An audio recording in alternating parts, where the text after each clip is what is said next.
Yeah, what's going on, everybody? Welcome to Strasbourg Steve for another watch along with a twist.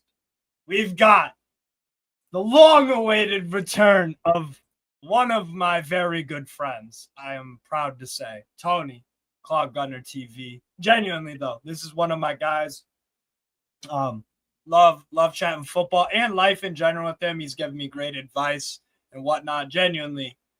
Good to have you on the channel again, Tony, to talk about Newcastle, Arsenal, and watch some Brazilian football. Watch Neymar ball out. You know, he Yeah, doing the Nima. Poo. Got some See rainbow. people. Me and Steve Mahala way back. I started on my channel, met this brother, and from there we just clicked. Yeah, after a while, when Arsenal kept getting second, my brother clowned me out, on shows, but my brother clowned me out. But see, yeah, and again, Newcastle actually won, some piece of silverware also, before Arsenal in I mean in a long stretch of years now. But let's see what's gonna happen. They've not done good transfer business. Hopefully we'll be talking about that later on in the show. They've not done good transfer business. As far as I'm concerned, they just went to get Aaron Ramsdale. We'll be talking about that too. Is that really enough? I don't think so. The link to Sesko, that's a big one anyway. But I do think that Sesko will come to Newcastle than go to Manchester United. We'll talk all about that later on. The most biggest, yeah, and baddest thing I want to hear from Steve's mouth today is if they are gonna keep Isaac in.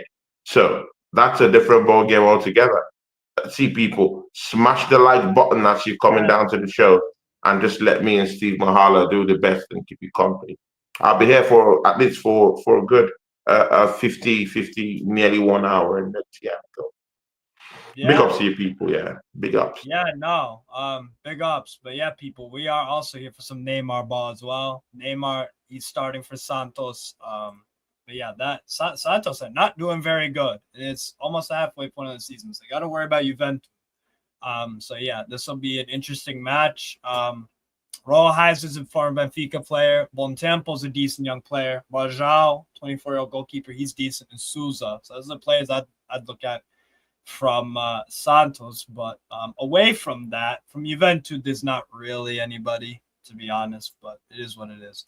So yeah, Tony, in terms of Newcastle and Arsenal, where would you like to start with my click? Because you probably want to know what I think. Yeah. Of course, let's start with Newcastle because I mean, there's a whole lot of drama happening right now in Newcastle about that bid from Liverpool. And again, I've not sampled your opinion mostly about our game that we played against Newcastle.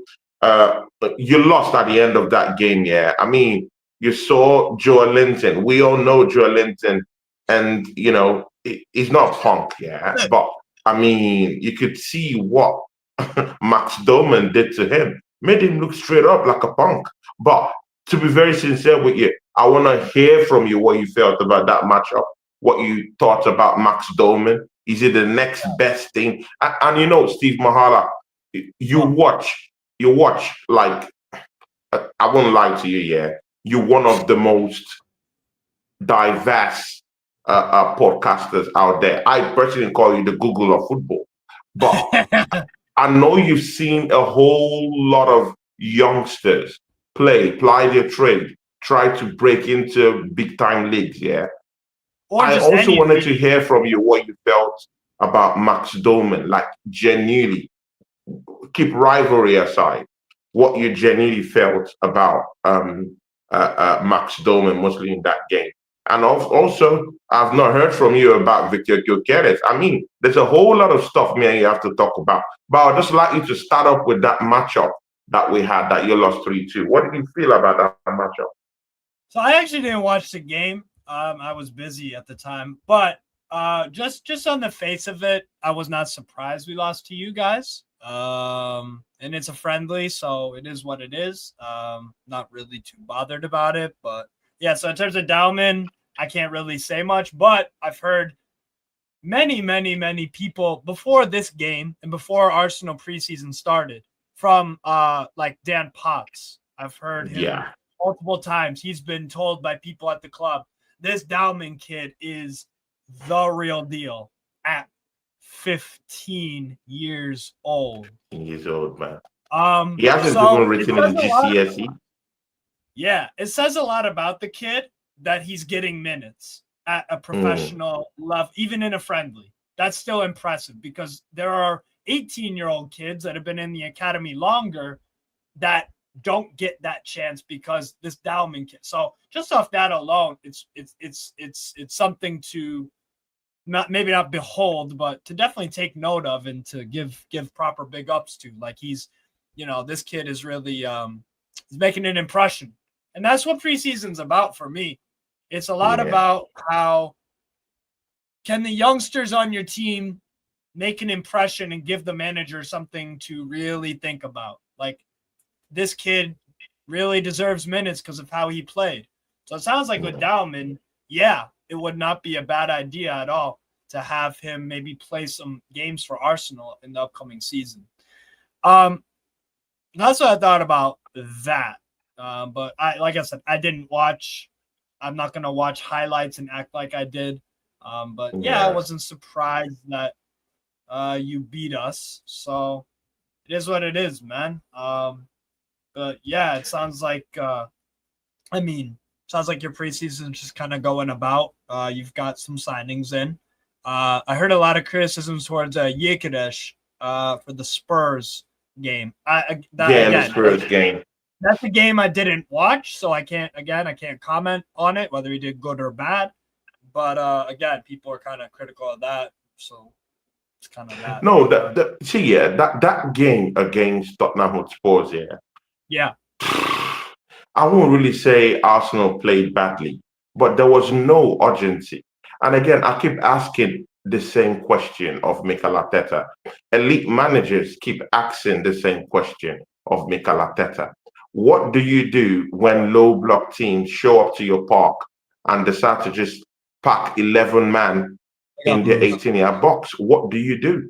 And when you have a defensively elite manager, experienced manager like Thomas Frank, who left Brentford, came to take over a team that came 17th in the league last season, that conceded nearly up to 65 goals last season, and completely transformed, completely transmogrified that Tottenham 11 to a defensive masterpiece. That's a team that looked a lot more organized. 65 goals. Spurs looked a lot more organized and well set up. My God, like bro! In less than 1 month, the difference was night and day between him and bro. It was night and day, bro. Yeah. Bro, we both know that Tottenham they concede goals like crazy, man. Last season in the league alone, they conceded about 65 goals. Then how come within just 1 month, Thomas Frank just comes in without getting much of like the recruitment hasn't really been like, okay, we've brought in like 6-5 players. It has been minimal. The recruitment has been minimal. So it's not like he has a whole lot of signings that have come in and totally transformed how they defend. He's just making use of what they have. They've made one signing for their first team, and it's an attacker, Kudus. That's it. That's just Kudus. No defensive reinforcement. It's still the same, It's still the same old, But again, the way he got them marking, the way he got them using their, as in, you know what? Yeah, I saw Kudus. He never stopped running. It was just actually trying to break play, even if that's not his job. But he constantly was a thorn, on Arsenal's flesh. It was a big criticism of Kudus at West Ham, by the way. I've seen West Ham fans complain about his lack of tracking back and all that. Yeah, I've seen it. But this one he was tracking back. Yeah, but he was tracking back. Yeah, In this one, he was actually He got helping the the team buy-in from the defend. players already. Yeah, he was. Yeah. I mean, he was doing all that stuff. Yeah. So Arsenal was just there, getting possession. But what is ball possession? What is keeping the ball when you can't actually cut defenses open? When you can't break a low block? When you can't even Yeah. break a mid block? Because they were just shuffling and reshuffling with a mid block, reshuffling with an extreme low block at times. And Arsenal had no answer to any of all those issues Thomas Frank posed to them. So they just got the goal, tap, tap, boom. They just sat back. Every single thing Arsenal tried, it was all twatted by that defense. And again, see, yeah, you know what, yeah, Steve Mahala. I mean, there are pictures and videos of Kai Havertz, yeah, completely transformed with muscles and massive biceps. But what is all those biceps when someone that looks like a crackhead, a lean crackhead, just push you about, knock you about? Bro, I was like, is this guy serious? Bro, I'm serious, bro. Someone is as thin as a crackhead will just come up and just toss you around, push you around. Bro, man, I need that guy out of my football club, bro. I said, what's the need? Seriously, Steve Mahala, what's the need of adding biceps? What's the need of having that muscle mass when you're going to be pushed around, tossed around, Not a bodybuilder, double-listed? really Bro, maybe he should enter like, bodybuilding. I don't understand it. Maybe the biceps are because it's his next career move. He's going to be a bodybuilder. Oh my days, bro. I felt disappointed, bro. It was being tossed around, pushed around. It was being bullied. Rather than him being the bully, he was being bullied. So that's why I'm not into all these fake muscles and all that nasty stuff. Look at Victor Gyökeres. The difference is like night and day. He's built naturally. He's strong. He's faster. Anyone could say whatever they want to say in that game against Tottenham Hotspur. The thing there was that he came in about in the 76 minutes. Come on, man. There's someone who just came into the football club. Definitely hasn't really gotten in on the act yet. His fitness levels, he's still, he's still not having that fresh fitness level. His fitness level is still low. But I'll start judging him from the next game. And you know what? Yeah, with the quality of Victor Gyökeres, you can't say I will start judging him from when the Premier League start. No, I start judging him right now because when you have a 65 million pounder, yeah, burning a hole in your striker seat, and he did what he did last season, he did what he did 2 seasons ago in the Portuguese La Liga. I mean, brother, man, you just have to call a spade a spade. The man is a killer. He's an active shooter. He's our number, bro. See, Arsenal haven't had a competitive number 9 since Aubameyang, and this one looks more prolific, more faster, more dependable. He could play outside the box as well. He could play in the box. He could play as a traditional number 9. He could do all those razzle dazzle outside the 18-yard box. It's someone when you're playing tightly knit teams in the middle, like let's say a PSG, or let's say like a Liverpool, who would stifle you in the middle of the park, that have quick players in the middle of the park, that would definitely have a share, have a stake in the ball possession. You just can just look the ball up top, and he's a fast running number 9. And, he could just get that one-on-one when you've looked passes over the midfield, and it just gets to him. One-on-ones, he's a beast. He's fast. He's dependable. He could get those goals. With his strength, he can bamboozle players. That's what you want here when you're looking for for the Premier League. He's on the class of his own, and definitely, I know you watch a whole array of leagues, even the Portuguese league. I've seen Gyökeres actually dog walk Andre Silva, completely destroy him. I mean, completely. Antonio Silva, absolutely destroy him. I have seen Victor Gyökeres absolutely bash out Carreras I know you know Carreras, and that is someone who has already taken a one-way ticket straight to Real Madrid. He has literally harmed this guy. I've seen Victor Gyökeres absolutely destroy Otamendi. And I mean, I should not be telling you how Otamendi is being ranked in the world of football defensively.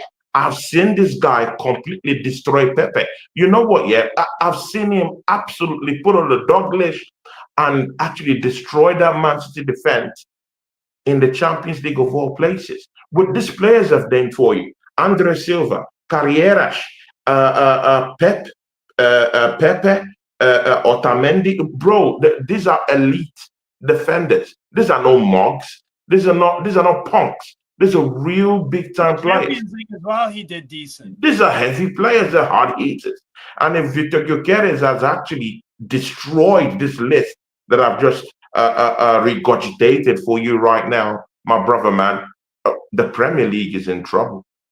The Premier League is in trouble. I literally see this guy scoring. I mean, I went to Sarkisian TV just a couple of days ago on Saturday, and I told Flawless and his minions, I told Sarkisian City, you know what, yeah?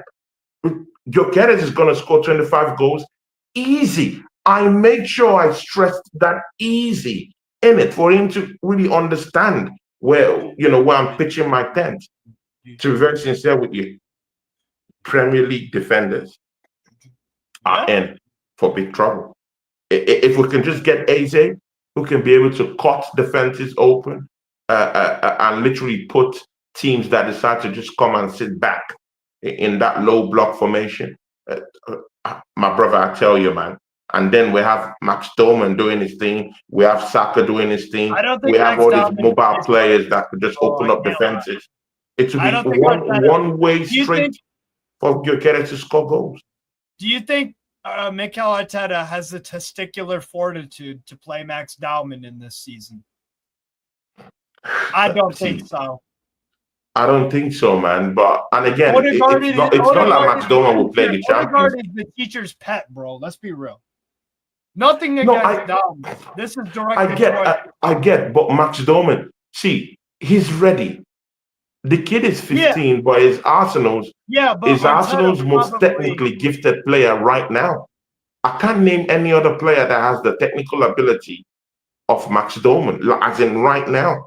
Name me one player that has the technical ability of Max Doman. I just don't think Arteta has the balls to do it. That's the issue.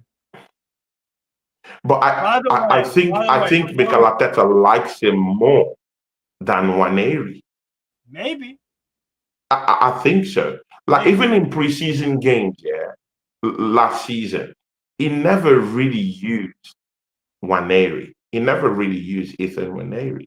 But right now, and I'm seeing Arsenal haven't played up to 3 preseason games.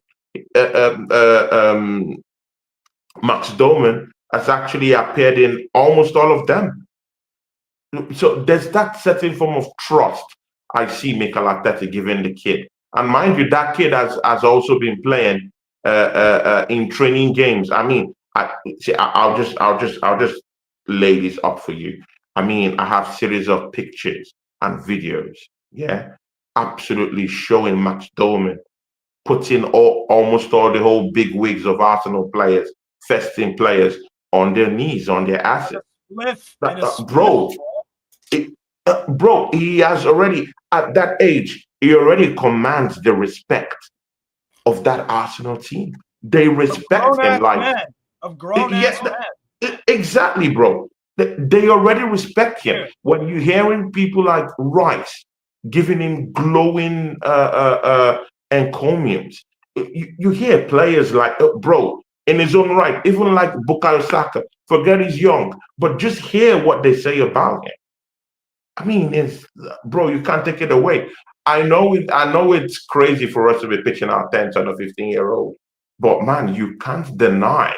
Bro, look at Joe Linton. He made Joe Linton look like a punk in that game. Completely dribbled. Oh my days, bro. You need to go watch that game. I mean, just watch the highlights, man. Bro, we all know Joe Linton and the punk. but he literally made him a smurf. Bro, that's the tiniest detail I could give to you. Absolutely made him a smurf. Yeah, I mean, and when he wants to attack here, it's not like the normal Odegaard guy. Max Doman is everything that Martin Odegaard isn't. He wants to attack. He wants to push the ball further. He wants to take one, two, three, four players with him along. He loves to just open up defenses. And while he's dribbling, is saving space, is attacking those same spaces, is creating more pockets, allowing more players, more attacking players get into position. Bro, it is just exactly what we need. If maybe this guy was like 21, 22, I would say, man, we don't need an AZ. Just tuck him in that attacking midfield position, and we have our number 10, basically. So when Bukayo Saka got injured in that game against Spurs, they brought him in, and he was tucked straight deep into Bukayo Saka's position. So now we're now seeing that he doesn't just play as an attacking midfielder, but he also plays through the wings. He also plays as a right-sided winger. Again, it's made complicated because Noni Madueke also plays down the right, where he's made such a big impact for Chelsea Football Club is playing on that right-hand side. However, he could also play in the left-hand side, but he won't give you the numbers that he gets or that he got in Chelsea's right-hand side. I mean, when they talked him into that left-hand side, 0 assists, 0 goals. The impact wasn't enough. It got into dangerous positions down the left, but it wasn't incisive enough. But when he was at that right-hand side, goals. He scored lots of goals. He scored lots of assists also. He gets into and drifts into space down that right-hand side, gets into more dangerous positions, tearing up low block teams. But again, I don't want to overhype Noni Madueke because of where we got him from and why Chelsea decided to release him to Arsenal. I'm still doubting it. But at the same time, Noni Madueke would have to give us a reason to actually see that Arsenal fans are just really angry that we're getting him from Chelsea rather than a statement of his quality. They are two different things. If you're getting a quality player, it's different from getting a player from Chelsea Football Club. They are two different things. I have a question. I have a question for you, but before I get to that, I want to shout out one of my good friends from Newcastle, my guy Lewis. He sent this about 15 minutes ago. It's his freaking birthday today. Everyone in the damn comment section, mine, Tony's Facebook. I want a happy birthday and a pew, pew, pew, pew for Lewis, my guy. Happy birthday. Happy birthday, bro. Happy birthday. Big up for spending it. A little bit of happy it. Birthday. Me and Tony. Appreciate that. Happy birthday. Now, big up to Cooper, who's in the charts. Big up to Tommy C. or Sabia. That's my guy. That's my friend. Sophie B is also on the charts. Who else is in the chat? Aces. You don't have the answers. It's down there. Big up to you. LFC Sai is down here. Of course, Salzburg Steve is down there in the charts. I mean, Oregon Goon, my brother is down there too. Ravi Bikari, big up to you, Ravi. How you doing, man? I saw Ravi chilling with the cakes and some of that good stuff in some of his pictures. Big up to you, my friend. How you doing? Jez is Arsenal. Big ups. How you doing, Jezza? Big up, Jez. Yeah, big up everybody in the comments. Love that y'all have tuned in. So, okay. Here's the thing, Tony. All right, about Madueke. Okay, let's go over a timeline of events. I liked Madueke at PSV in the Netherlands. I watched him. I thought he's a good winger. I think Chelsea taking a chance on him for 30. I was like, you know what? I think he can actually do something. He disappointed me. He didn't live up to my expectations, to be honest. And I don't know what you thought of his time at Chelsea, but he looked kind of like a bum a lot of the time. I know he had a No, hat trick. but Steve, don't you think you're harsh on him? Don't you think you're so harsh on him? How old is Nonima? See, I'm not attempting. See, I'm not attempting a defense of him. I literally do think that there are more better players that could hold it down on the right. So you wouldn't have signed him for Arsenal. No, I would not have signed him. But one thing I don't want you to say is that he's a useless player. That's what I don't want you to say. And that's why I'm saying this. There are two different things. Why I was angry with that signing, Noni Madueke, was just because we got him from Chelsea Football Club.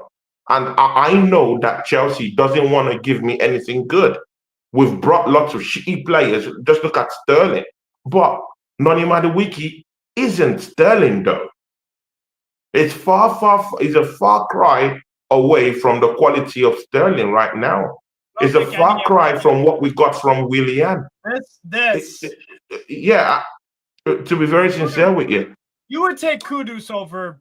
Yeah, I'll take Kudus. Okay, I'll take him. Would you take but again, what I don't want you to say is Noni Madueke is useless or is a bomb. No, I don't agree he's a bomb. And he's still a young kid, Steve Mahala, man.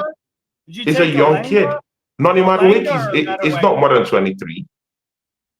Would you take Elanga or Madueke? I'll take Elanga. I'll take Elanga. No, because Elanga's when you look at Elanga for Manchester United, you would say, oh, he's a useless player. He doesn't have the quality. Who is that? Miss Melina. Oh, big up Miss Melina. How you doing? Big up Miss Melina. Love you. See, Steve Mahala, don't get into this trap, yeah? You see Elanga, yeah? Couple of years ago when he was playing for Manchester United, they demonized him. They said he doesn't have the quality. They all wanted him out. And then suddenly now, because he's a young player, that's why you have to be very careful. When a player is a very young player, there's always room for improvement. That's one thing I want you to really understand. Look at the early days Salah. Young, missed his road, but right now he's a legend of Liverpool FC. Look at Kevin De Bruyne. At a young age, failed at Chelsea. Look at him at Manchester City. It's a legend, living legend of Manchester City. We have to be very careful the way we actually append this term flop. People would say Elanga flopped at Manchester United, but you're not calling him a flop right now when he played for Nottingham Forest and gave those numbers he was given. So, big up to the Sasuke Guna, that's my guy. So I'm not saying it's the guy I wanted for my team. Let's get that straight out of the pocket. But I would not belong to that part of that fan base, of our fan base, that would demonize him.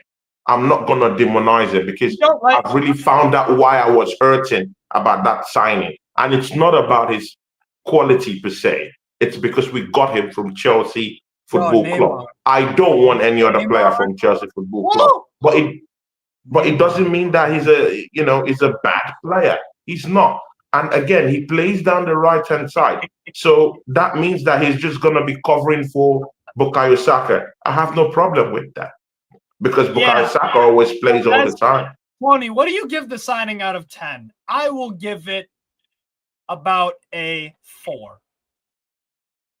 Yeah, I think that number is okay. I think that number is okay. That's not the signing you should be making, in my I hear you, but will he be playing down the right week in, week out?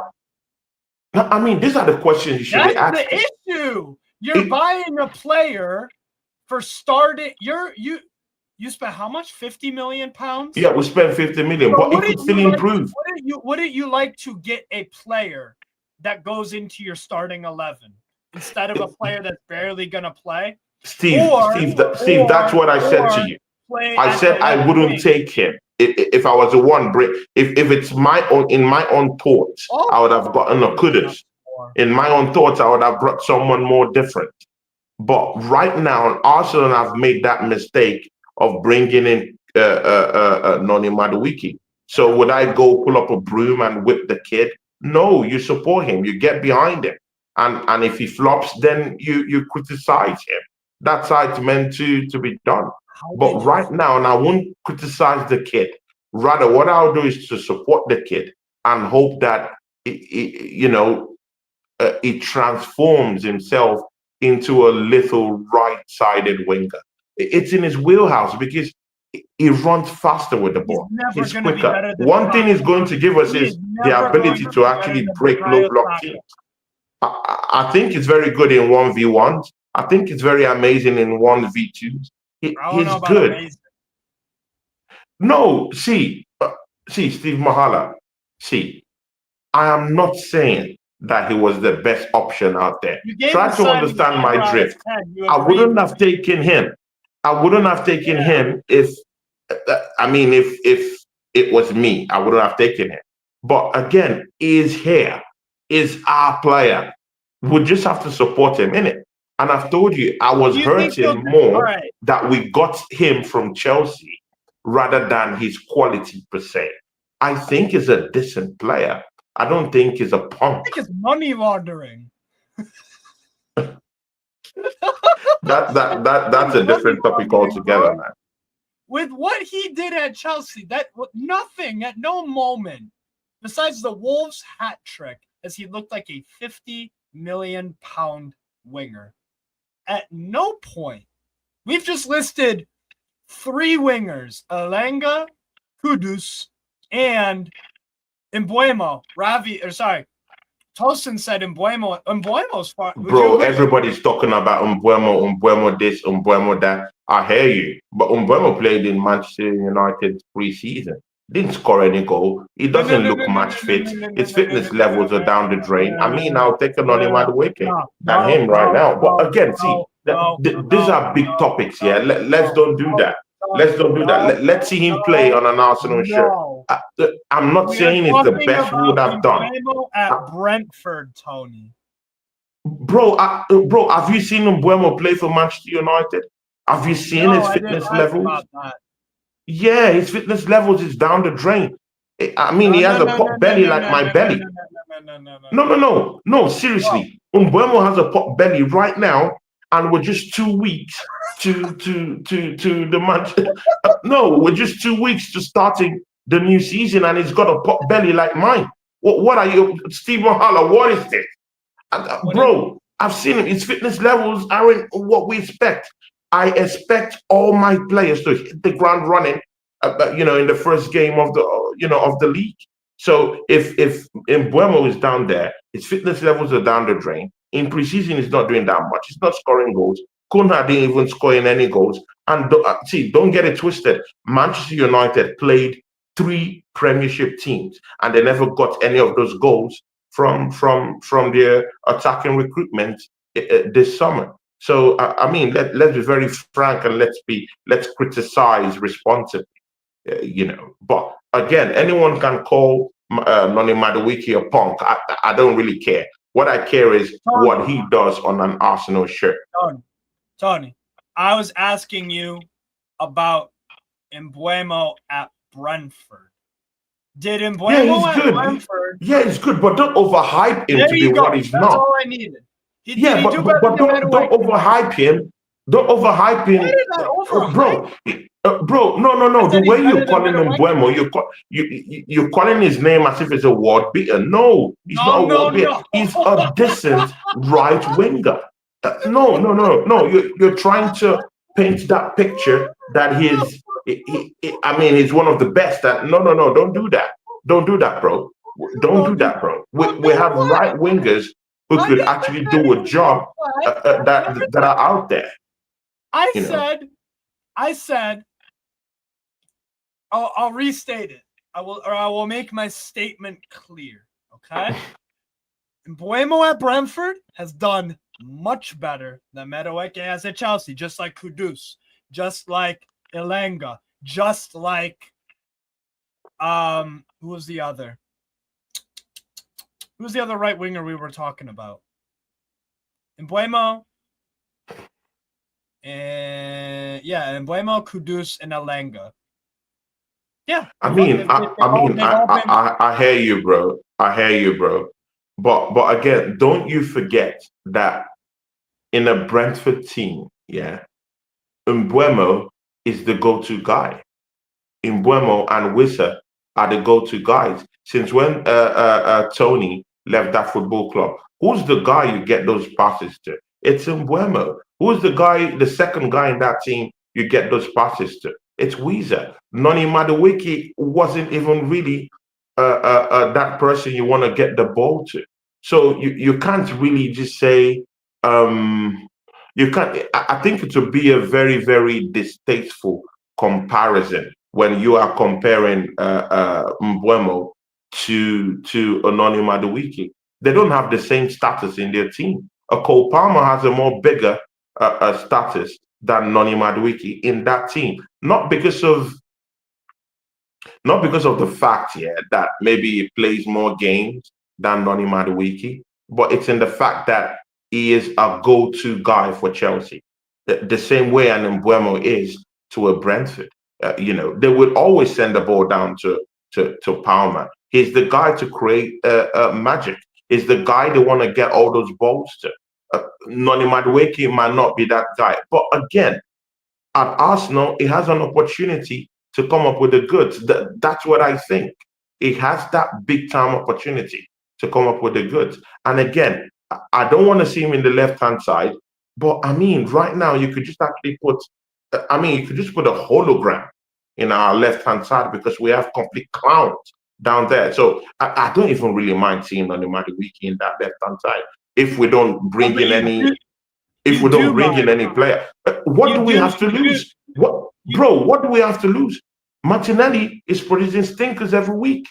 Trossard, I another agree. stinker every week. I It's agree. just better you put a hologram, put a scarecrow. Bro, Steve, you keep laughing, but this is the truth.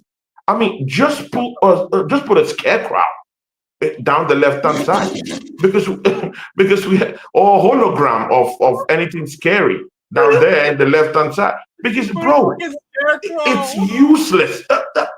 Bro, in that game against Tottenham Hotspur, not even a single pass from Oh, Martinelli. Bro, what are we talking about? He can't get in Tony. behind defenders. Bro, he can't even pass the ball. So what do I have to lose right now? I don't even really mind if Noni Madueke, if we don't sign a left-sided winger like an Ademola Lookman or like a Rodrigo or even a Gordon. I want to go to Newcastle and tempt Newcastle. I want to test All right, all right, Newcastle's all right, all gangster. right, all right, all right. How about that? No, And talk about Gordon. Tony, can I ask you about Anthony Gordon? What do you think is a fair price? I'll give you mine, and you can give me yours. I would sell Anthony Gordon for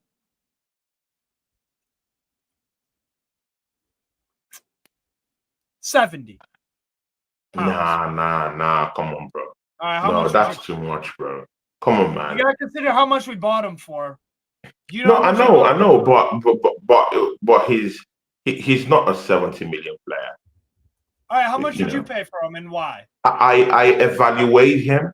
I evaluate him as a 55 in the normal market, as a 55 million pound player. That's my How much do evaluation you for him think? How in much do in you now? in normal space. But Okay, if you check the overinflated stand the market is in right now, I would say yeah. 60. I would say 65 million pounds does the job.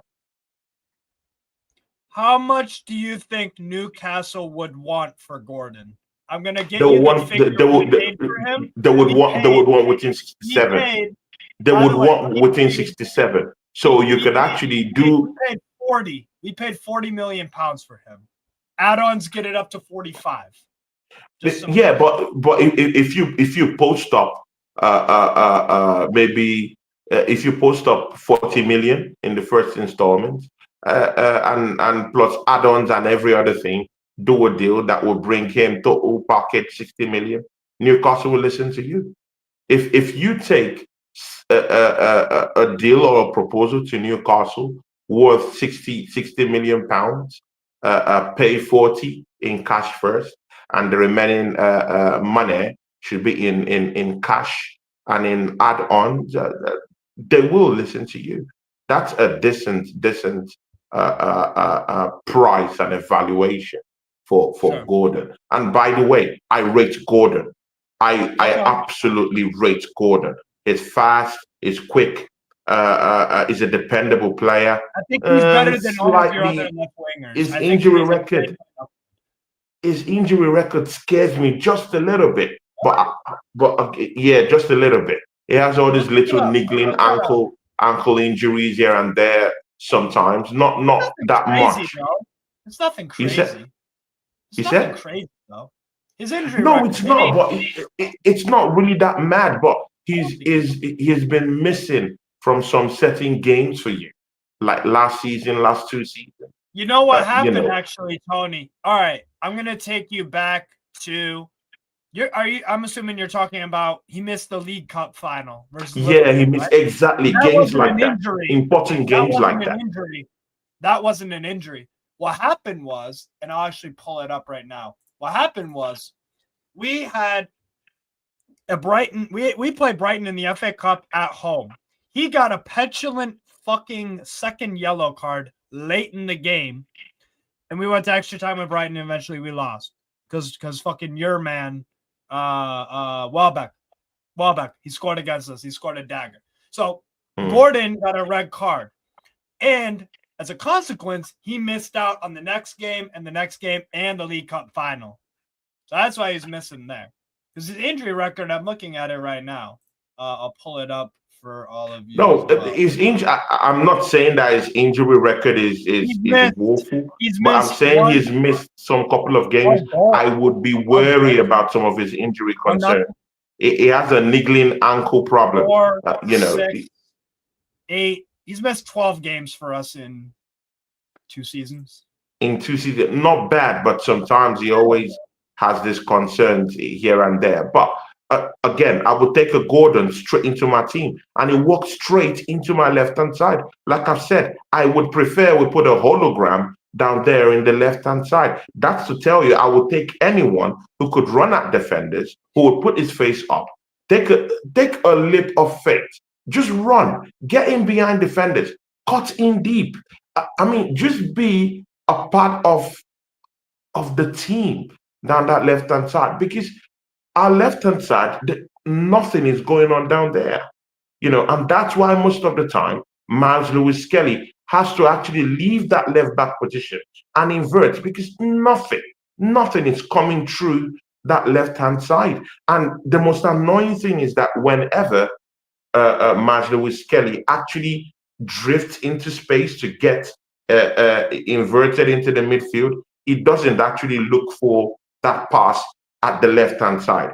He's actually looking at the right hand side to send the ball down there. Why? Because there's no one of significance in that left hand side. It's a big, huge problem for my team. And one of the reasons, Yeah. per se, why we've not won the league is that left hand side. It's horrible. When you're a team that play with wide players and most of your game is centralized on using your wingers, Well, you have to have a prolific left winger, and that's what we don't have right now. Trossard is already injured even before the season starts, but we have all these problems. Yeah, brewing confidence problem with Gabriel Martinelli. He doesn't want to put his face up. We literally have, bro, that left hand side. It's a calamity for Arsenal. Bro, after our striking problems, that's the next area that needs addressing. Woeful players, bro, down that left hand side. Yeah. It's actually right now it's disgraceful. It's so disgraceful, bro, down that left hand. It's drab.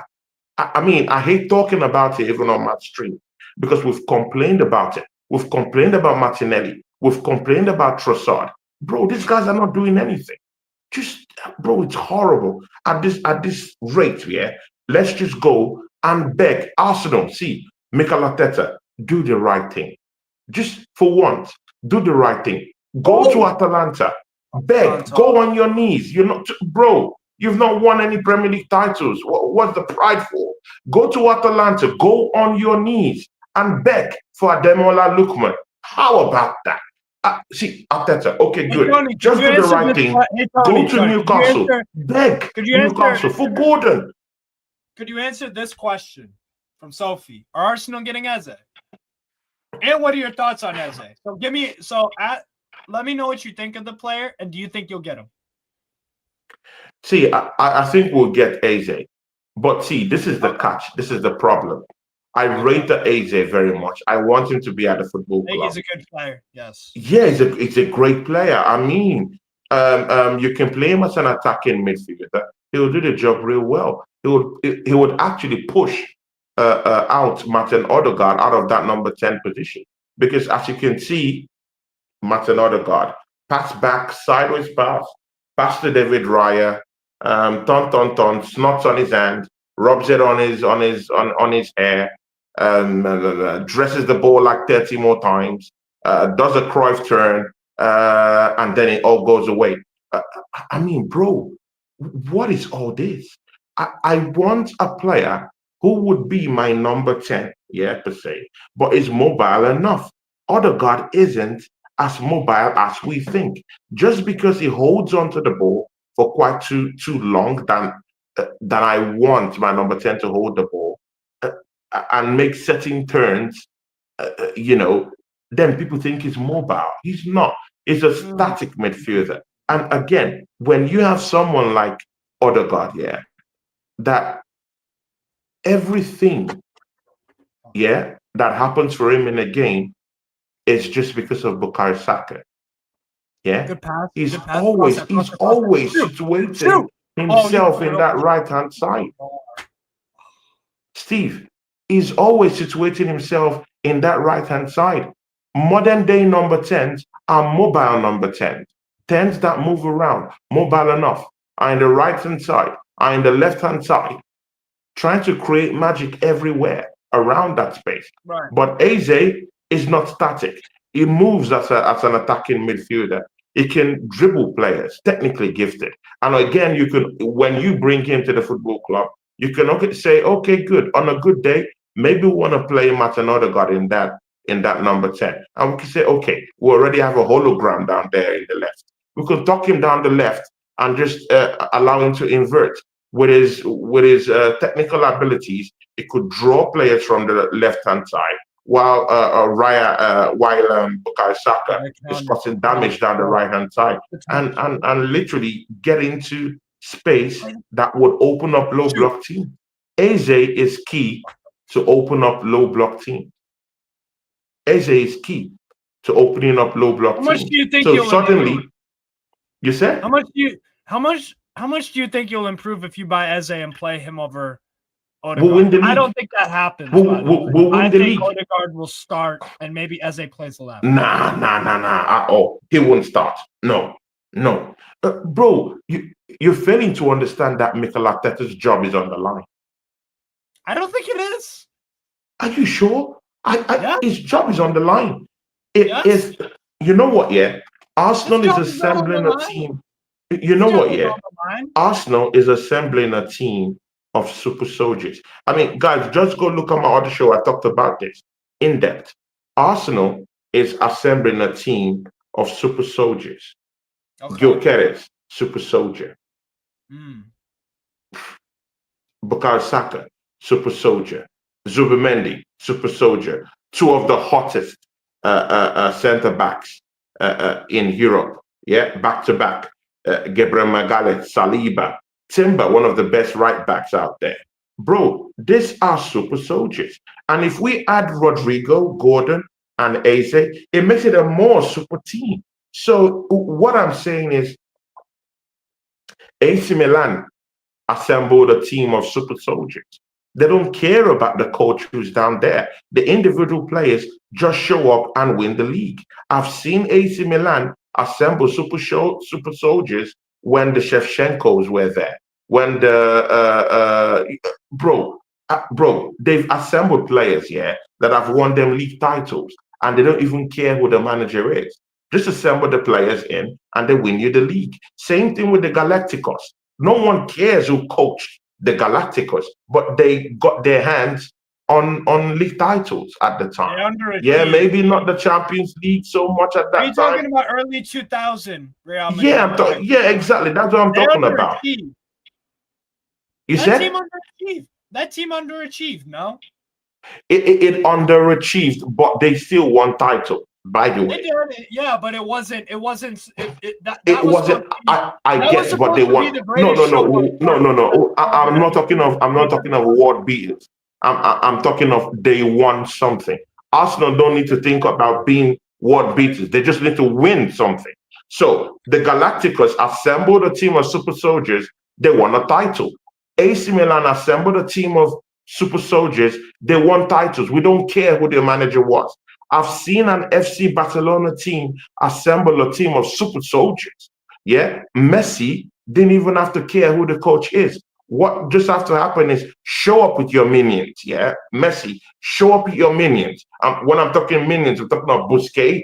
I'm talking of Xavi. I'm talking of all these other minions that will show up individually with Messi and win them titles. When you assemble a team of super soldiers, you don't really care who the manager is, innit? You just need to put up the Yes, list you do. down there and Yes, you they do. show up and Yes, they do you the do. job. I've No, you seen don't Pep care. Guardiola. No, no, no, no, no, no, no, no, no, No, Tony, see, Tony, Tony, Steve Tony, Mahala. Tony, I've Tony. seen Pep Guardiola come into this country in the EPL, assemble a team of snipers and active shooters, and they just go in and win titles, back-to-back titles. So what are we talking about? If you assemble a super team, you would win super things. How about that? Tony, Chelsea came, assembled a team of super. Your super team ain't as good as Bro, Liverpool's. look no That's the further. problem. Look at Chelsea Football Club when Abramovich was there. He assembled a team of super soldiers. Bro, they change managers all the time. They don't really care who the manager was, but they assembled a team of super soldiers and they're winning league titles. That could be the same thing. I don't really care about the manager. Let the board do what the board ought to do. Bring in super players. You should care about That's the first step. Bring in super snipers first. And if Mikel Arteta doesn't perform up until September, November, he'll be gone. The board will know that our problem isn't really the team, that our problem is Mikel Arteta. They would sense it. Why? Because they provided the man with a striker. If they provide him with Eze, bro, if they provide him with Eze, bro, if they, and bro, we already have two of the best centre backs. Steve, what are we talking about? We didn't have a goddamn striker, but we came second. We came second 3 times in a row. Man, the great point. No, what I'm saying is at this point, since Mikel Arteta can't leave the football club. Tony, hold on. Let's just read out the comment and digest it, yeah? We got Fox. Manager is very important even with star players. Look at Real Madrid with Carlos Queiroz, former Man United assistant to Sir Alex, right? Queiroz, Vanderlei Luxemburgo. They flopped. And they had, that the team with Beckham, R9, Roberto Carlos. Freaking, they had a superstar 11. But if you look at a Real Madrid, if you look at AC Milan's like 2000s team with Ancelotti, Kaká, Gattuso, Maldini. But they won titles, man. They won Scudettos. That team, but they had the right manager to handle all those But they always change managers too. They always change managers. Yes, so Tony, you know what you need to do? Your club needs to change managers. Yeah, and I hear you, but what I'm trying to say, just picture what I'm trying to tell you, my brother, so you could understand where I'm going to. What I'm actually trying to say is that the football club doesn't want to sack the manager we have now. That's what I'm trying to say. That's the pressure aspect. Exactly. So since they don't want to sack the manager, this is what I'm thinking we should do. Acquire a team of super soldiers. So at the end of the day, if he doesn't win any trophy or he doesn't get us into a space where we're sitting pretty at the summit of the Premier League from now until December, was that a goal? No, he hit the crossbar. Hit the crossbar. Santos, there's been chances for both Juventude and Santos. So see, Steve Mahala, what I'm trying to say is that if we acquire a team of super soldiers, yeah, from now till December, if we're not topping the league table and we're not seeing enough progression in cup games, the board can say, "Hey, manager, let's give it a sack." How about that? Bro. Yeah, no, but again, see, just listen to what I'm saying, Sophie B. We've brought in the hottest property in Europe in the striker we just brought in, Victor Gyökeres. Do you agree he's a Right. super soldier, or it can be part of a super strike team? Sophie don't rate yesterday. He's elite. Sophie He's don't an rate elite player. Do you don't think rate. Bukayo Saka, forget world class, do you think Bukayo Saka is an elite player? I think so. Is he world class? Getting near there, but it might not be world class. But it could be a part of a team that could be a super soldier. Do I rate a Zubimendi? Yes, it's our property in Europe. He'll come good. Do I rate an Eze if he comes in? Yes. Bro, see, there's the traits. Look at this team. A real life manager failed with this team because it's not as easy as it appears. Look at the names: Roberto Carlos. No. See, and again, I never said that every team that was assembled. I never said that all super teams that were assembled were successful. I've never said that. I've never said that. It's easy when you pick this ones to validate your argument. But why didn't you argue with me about the AC Milan super soldiers conversion? Why didn't we talk about Chelsea when they were acquiring big time players and when these big time players were acquiring league titles for them? But why aren't you using the example of Manchester City that acquired a team of super soldiers over the years and they won straight league titles altogether? So you could be able to bring out, some limited versions of this argument and make it something that's not what I'm arguing about. What I'm saying is my manager doesn't want to leave the football club. So what do we do to be able to get him out of the football club or to shine a light to the manager that he's the bigger problem? It's by acquiring a team of super soldiers. So there is absolutely no excuse when he fails with these players. Right now, Mikel Arteta could just stand up and say, "Hey, you know what? Yeah, I've been coming second, but I'm without a prolific striker. How about that? I've been going second, but without a potent left winger." He has all these little excuses to latch onto. So what I'm saying is, don't give him that excuse. Acquire super players. So at the end of the day, we'll know, oh, it's your fault. You've underperformed. Do you get where I'm going to with this? No. And I'm going to tell you why. The problem is, Tony, is that you said the Super Soldiers team, that's one thing. But then you said, I don't really care who the manager is. That is where we're commenting about this. That's why we made this comment. Because when you hire Luxembourgo for Real Madrid and you give him this squad, you hire Santiago Solari failed a few years ago with Real Madrid. Remember the World Cup? He was Spain manager, and then he was flirting with Real Madrid, and then he accepted the job and he got sacked very quickly. Very, very quickly. So the manager does matter. And me and you both know your manager ain't good enough. So you can assemble your team of super soldiers. And there still will be excuses from Arsenal fans. From some of your fans. See, Steve, I hear you. I hear you. But you're not understanding it from my standpoint. So let me break it down for you. And Sophie B, I'm coming to you because I just saw a comment where you said Gyökeres and that. I mean, that's an abuse. That's I mean, don't do that, Sophie B. Don't do that. I mean, you can be a rival fan and you can be very truthful. I mean, come on, don't do that, Sophie B. Don't do that. Come on. I mean, I've seen you in the charts. You know ball, and I understand that with you. You know ball, but don't look like a jester. On the in the charts. Come on. What do you mean by Gyökeres? Isn't Who has the same numbers that he had last season? Who in Europe?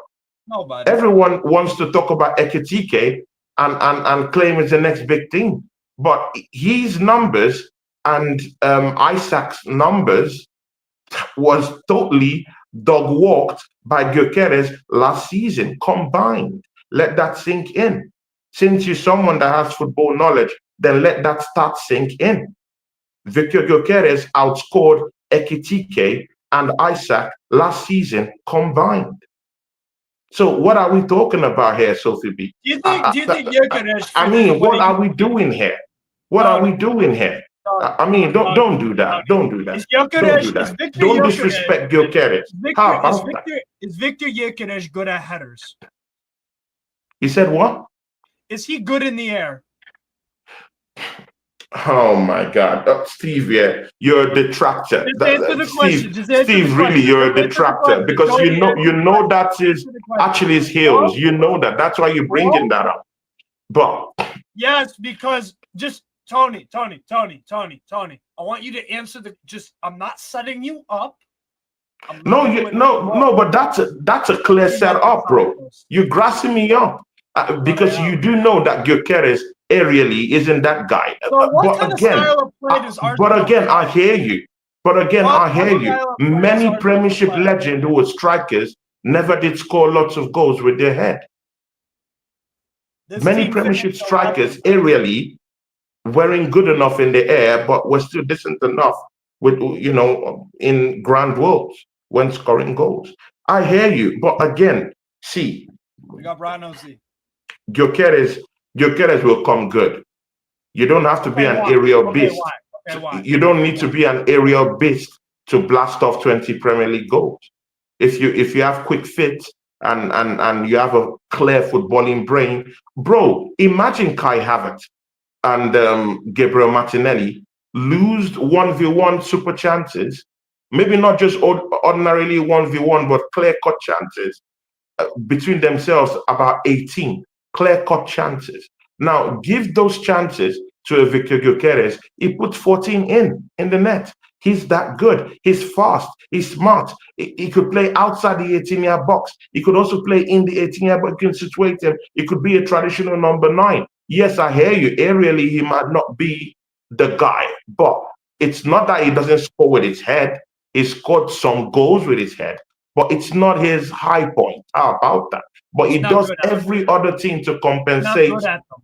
But he does every other thing to compensate for his aerial weakness, because he's good on the ground and he's fast. And when you're a fast attacker that knows how to run, that chases opponent defenders with that serious high press, when you're playing a high press game, and when he's running at you 1v1, he's a lion. He's fast and he's strong. He's well grounded. You can't bully him, about.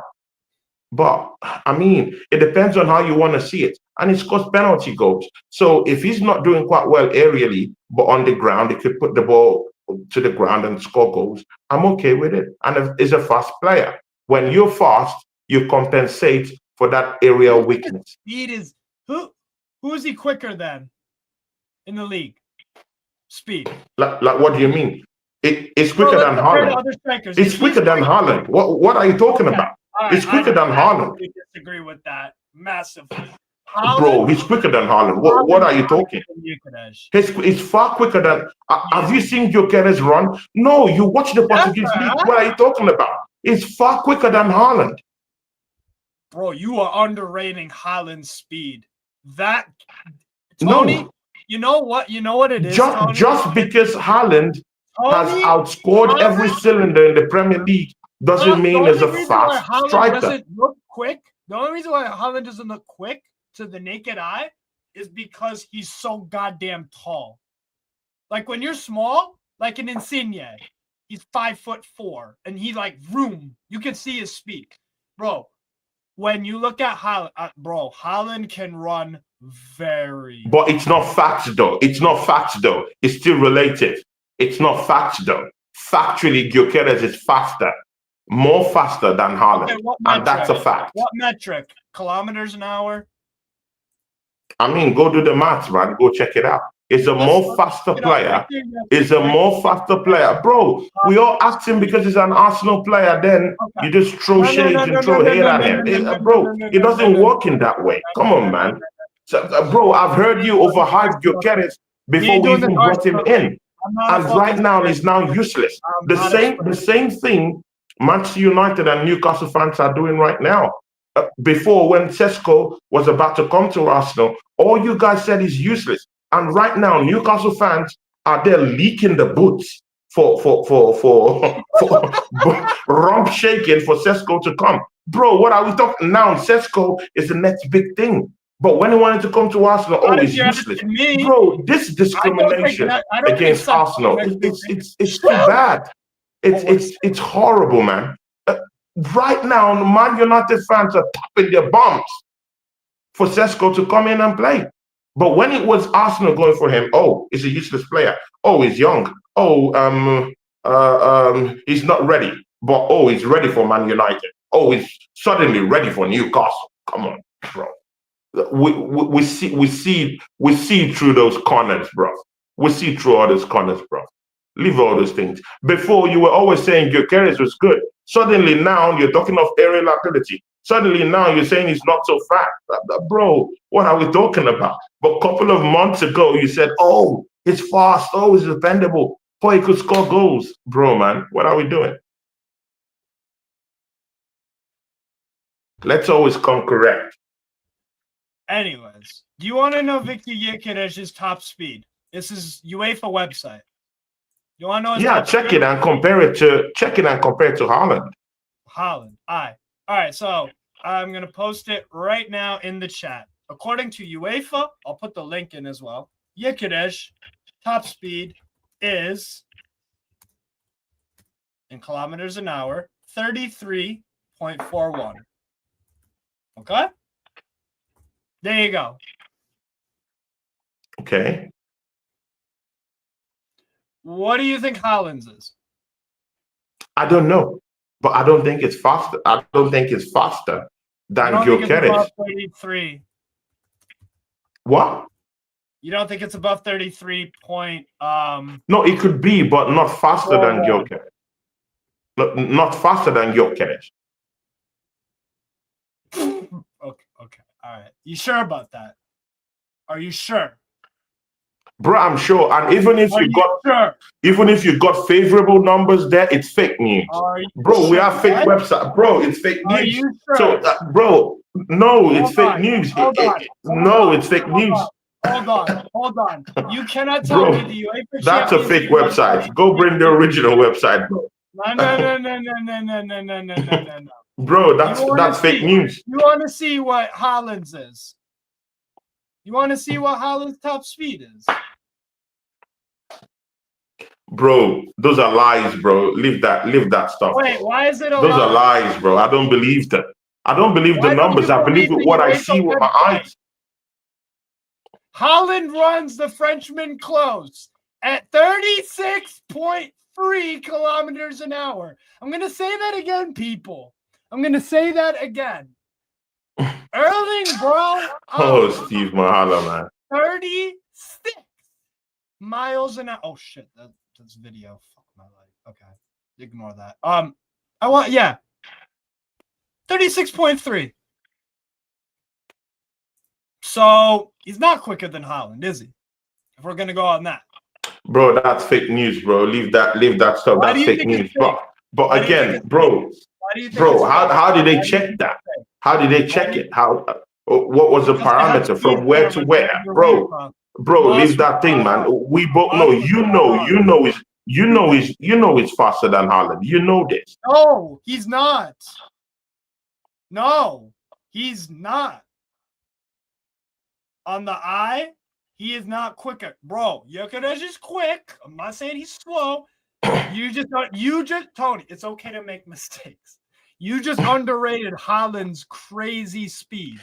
Bro, I'm just going for the eye test. You can talk about everything about this, bro. I'm going for the eye test. I just think that he's faster. This is not new news. But again, I mean, you can say what you want to say, but you and me know that Victor Gutierrez is more faster. You know this, and you know it's true. Leave all these metrics. How did they measure those metrics? Yeah, it could be just individual metrics that got that point you're talking about. But I'm talking of in the get. Well, no problems, man. But we'll see. See, everything will be laid bare, and we'll be able to see what I'm talking about. And I hope these people who are supporting me in the charts will come at that time, and we'll have a conversation later on. I'm not saying we're going to win the league. That's not what I'm saying. But what I'm saying is that Victor Gutierrez gets 25 goals easy. That's what I'm saying. Who do you think's faster, Isak or Gyökeres?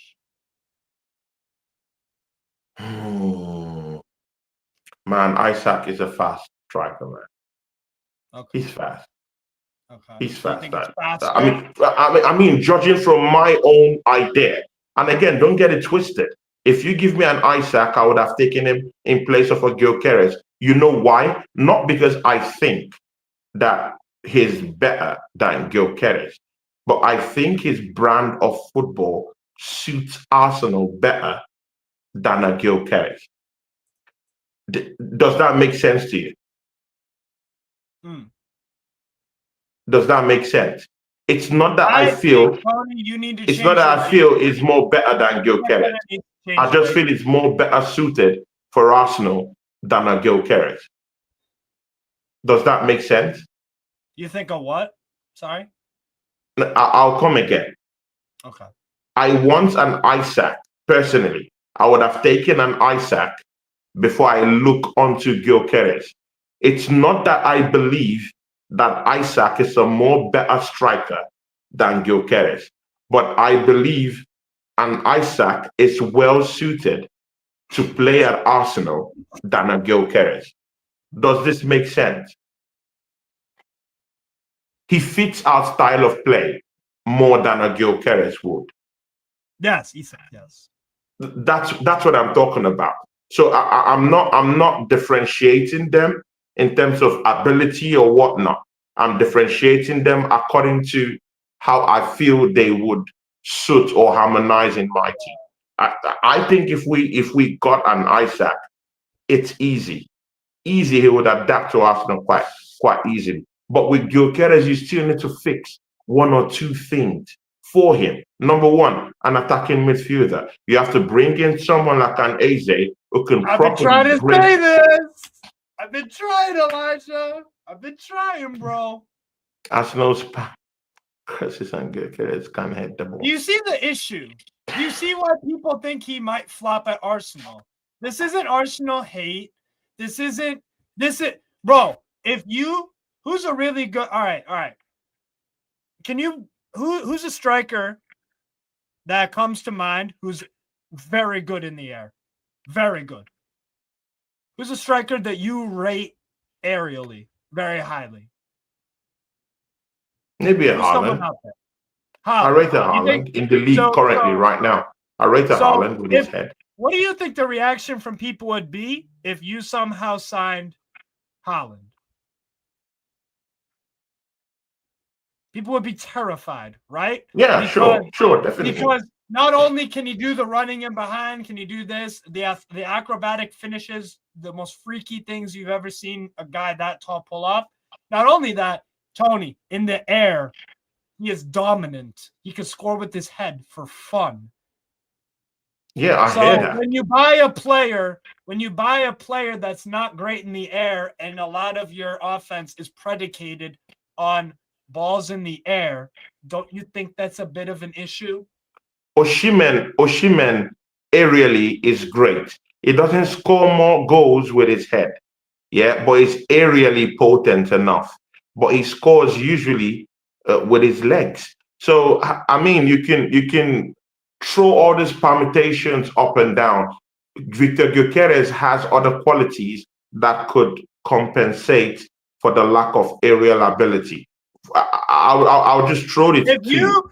If you bought Harry Kane, another striker very good in the air, what do you think the reaction from people would be? No, scary, of course. No, scary, of course. I mean, I do get this So point. that's what I'm saying, Tony. People recognize that Gyökeres is But not. what if I can't get them? What if I can't get them? Then Haaland is find holed up somewhere someone. else. Find someone. Kane hates Arsenal's Find. guts. So You I know mean, if we something. can't get Hold on. Do you know what? utmost You, top strikers you're talking about, but Tony, we're able to get Victor Gyökeres. I mean, what do you want us to do? I think you should Gyökeres have is still hot gone. property. I And think. again, you can talk about those crosses from Arsenal or whatnot. He still survived as a striker in Sporting Lisbon.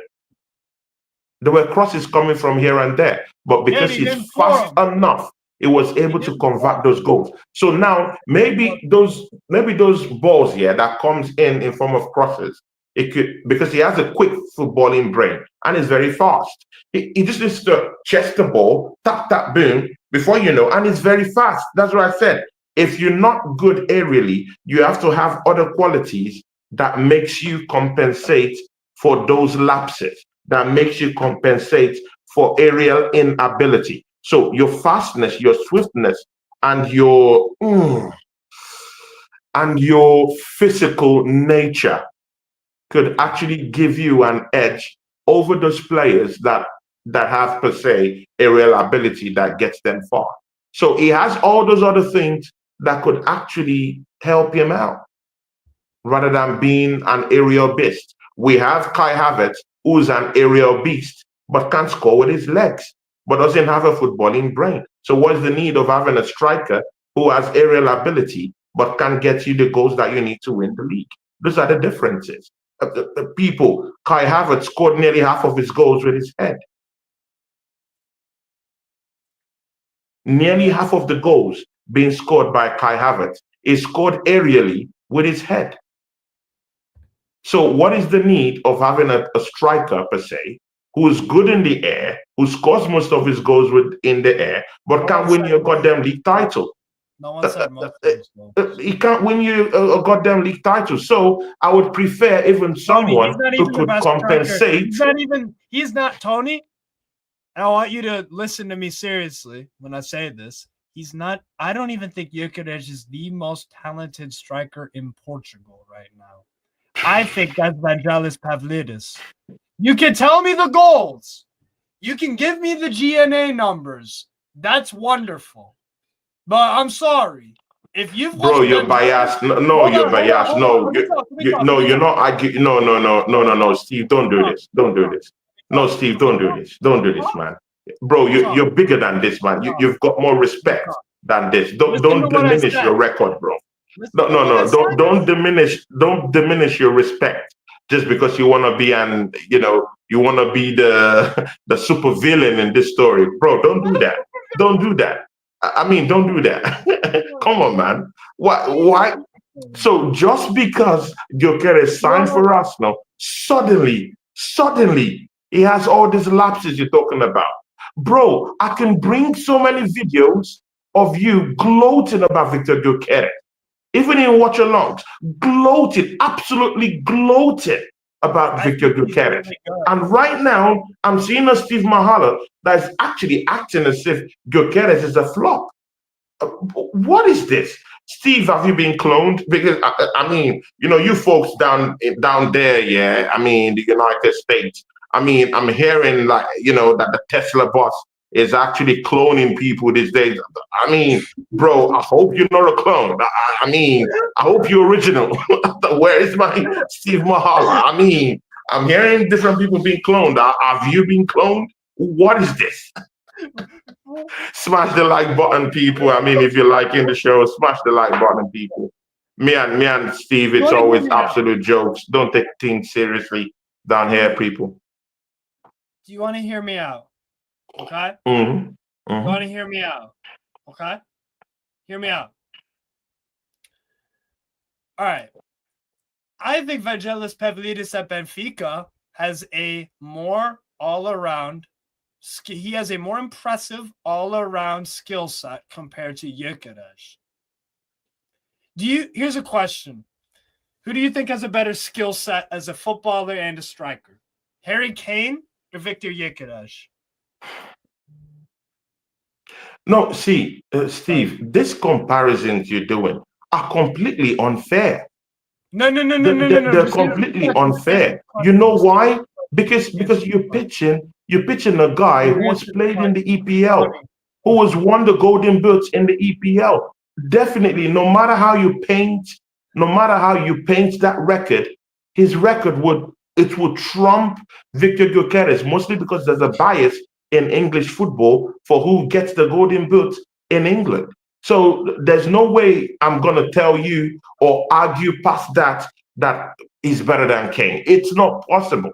So all these impossible situations that you're putting Gyökeres in will all be answered this season. That's why, oh Lord, I pray, please show yourself. I mean, prove yourself to Victor. See, people, yeah. I want the Lord, yeah, to prove Steve Mahala wrong, yeah. I just want us to sign AZ.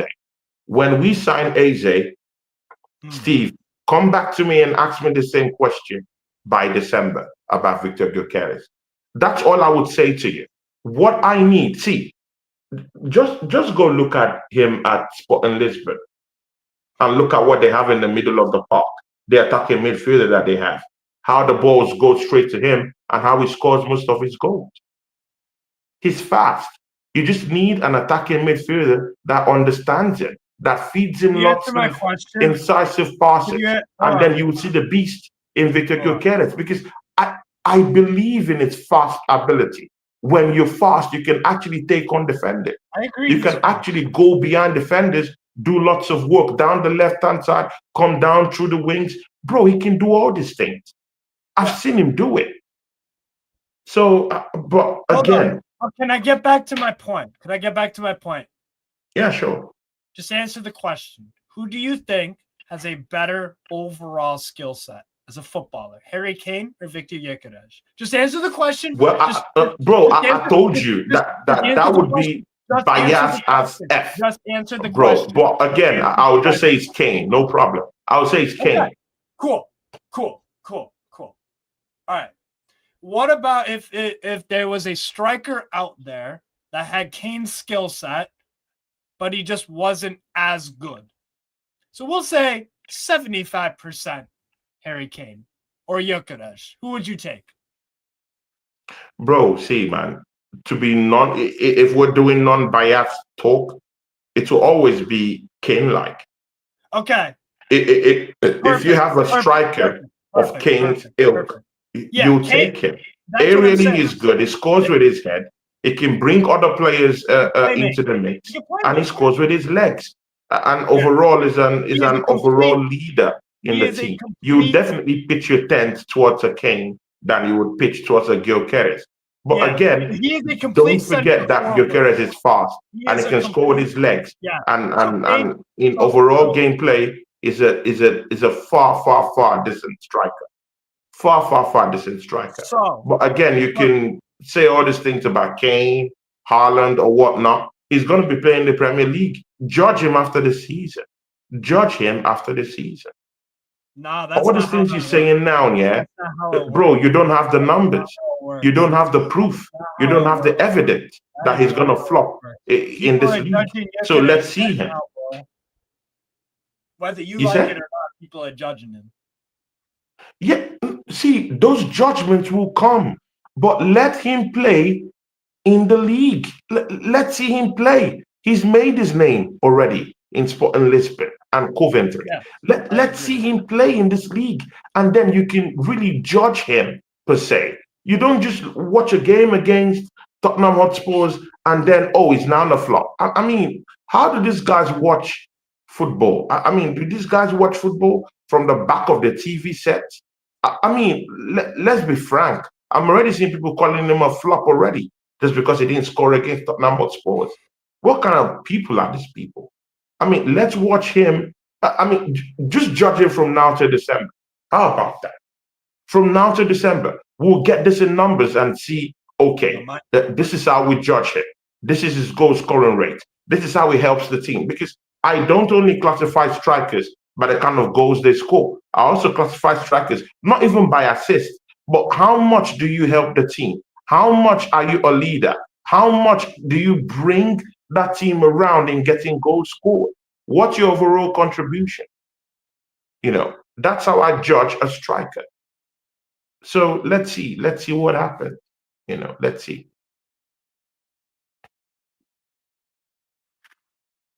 I don't know if this is me or Steve Mahala though. Let me check. It should be Am I Steve. back? I think Steve is out. Am I back? Steve, are you Am I out? back? Am I back? Am I back? Yes, Am you're I back. You're back. Am I back? You can hear me? Okay, yeah. Sorry Yeah, about that, guys. I My can hear internet you, just man. decided to just completely. Yeah. Hold on. Am I Yeah, back? Steve, I would before I go, I would like to hear from you about the situation about the situation of Isaac. What do you think about his situation? Like, does it remove anything? Him actually asking for this move, all the theatrics that he's been doing since when Liverpool came knocking the door. Do you think it removes any status he's acquired at Newcastle? I mean, some people would love to say he's already a legend of Newcastle. Does this tarnish that image of that legendary status he might hold? With the drama and the theatrics going on with this Liverpool bid for him.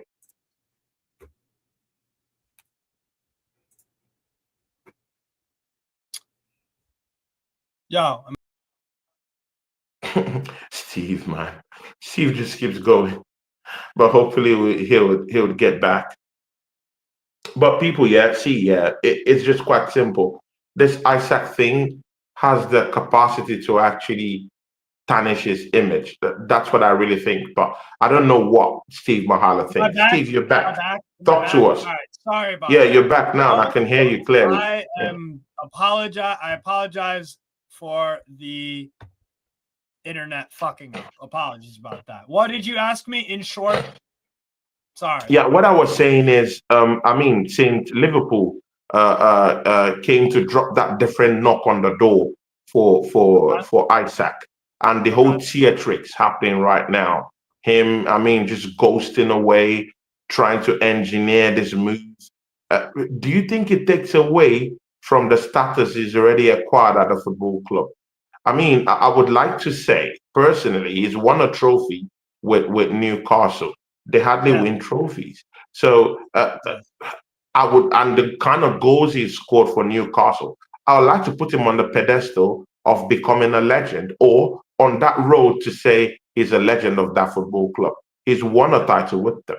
So, do you really think he's tarnishing that legendary status he's acquired at Newcastle with the theatrics going on?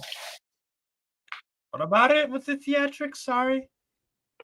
The theatrics in terms of that he wants to leave the football club dry and high now. I mean, he wants to live. He's showing he wants to live. I think he will leave. He hasn't come out publicly to say, "Hey, I'm staying at Newcastle. I want to stay here." No, he hasn't. But to be fair, he also hasn't said, "I want to leave." So it's kind of a mixed bag, you know. But I mean, okay, now see, I mean, at the tail end of last season's Champions League, when Arsenal beat Real Madrid, Real Madrid were knocking on the door for Saliba. After we won that game, Saliba said, "You know what? Yeah, I love Arsenal. I want to stay in this football club." I've not seen that same. I've not seen that same thing from Isaac. He hasn't come out publicly to address this question. When Gabriel Magalhaes, when there were talks here and there that he's going to leave the football club, he came and he said, "Hey, I love this club. I want to stay here." That's what players do when they love the project they're in and they want to stay in the football club. They see their foreseeable future down there. Isaac hasn't come out specifically and said, "I love Newcastle. I want to stay at Newcastle." We just won. We just won Why does a he have to say trophy that? for the fans. We love these fans, and I want to stay in Why does Newcastle. he have to say I love Newcastle? You said? Why does he have to say that? No. You have to show. You have to show it that you love the football club and you want to stay there. He hasn't come out to say, "F this rumors. I'm staying in Newcastle." All right. Oh, second half has started. Oh, shit. I'm gonna start my timer. All He right. hasn't Well, said that. no, I know he hasn't, but he also says he hasn't outright said he wanted to leave. Well, I anyhow, think man. he'll leave. I think he'll leave. Let's just cut to the chase. I think he'll leave. You I think think you we'll get. exactly? That's what I wanted you to say. I think we'll get about 140. I think this will drag out. But bro, man, that number is too big, man. Come on, man. 140. Come on. Why Why is are it you too big? people Whoa, doing like whoa, this, whoa, bro? whoa, whoa, whoa, Bro, whoa, that's too whoa, much, whoa, man. whoa, whoa, You know he's whoa. not worth. What are Come you on, man. You talking know he's about? not worth 140, bro. He's worth 140 to us, damn it. And 150 it should be. Oh That's my what a days, chairman bro. said? 150? Bro, Isaac, 90 million pound player, bro. But No. I mean, you guys could call any numbers, but No. 90 to 100 million is decent No. amount of money for him. 90? Are you serious? 90, 100, yeah, bro. No. 120 is just to scare No. people. 130 is to scare No. clubs away. His true value should be 90, Hey, 100. Tony.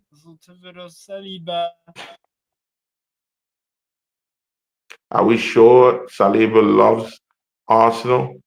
I mean, see, yeah, you could say what you want to say. I know, I know You certain have no players. fucking idea, bro, where I could go with this. No. See, You no, this have is what I would no say. idea. No, this is what I would say. There are certain players that Real Madrid would come knocking on that door, and then immediately they it will turn their heads and they will want to leave. Look at Arnold. A different knock came from Real Madrid. What did he do? Under the season, bye bye, he ran away. Saliba, on the contrary, Real Madrid has been knocking on that door for several years now, and we've not seen any. I mean, we've not seen it physically. It hasn't manifested physically where we've seen Saliba come out to say, "I'm thinking about my future." He hasn't really made it clear. Many other players make it clear when Real Madrid come knocking. They start jittering, they start talking about, they start reacting in a different manner. They start reacting in a different way. How did you not score? I've not seen that from Saliba. Mentally last season, yes. But I've not seen that from Saliba.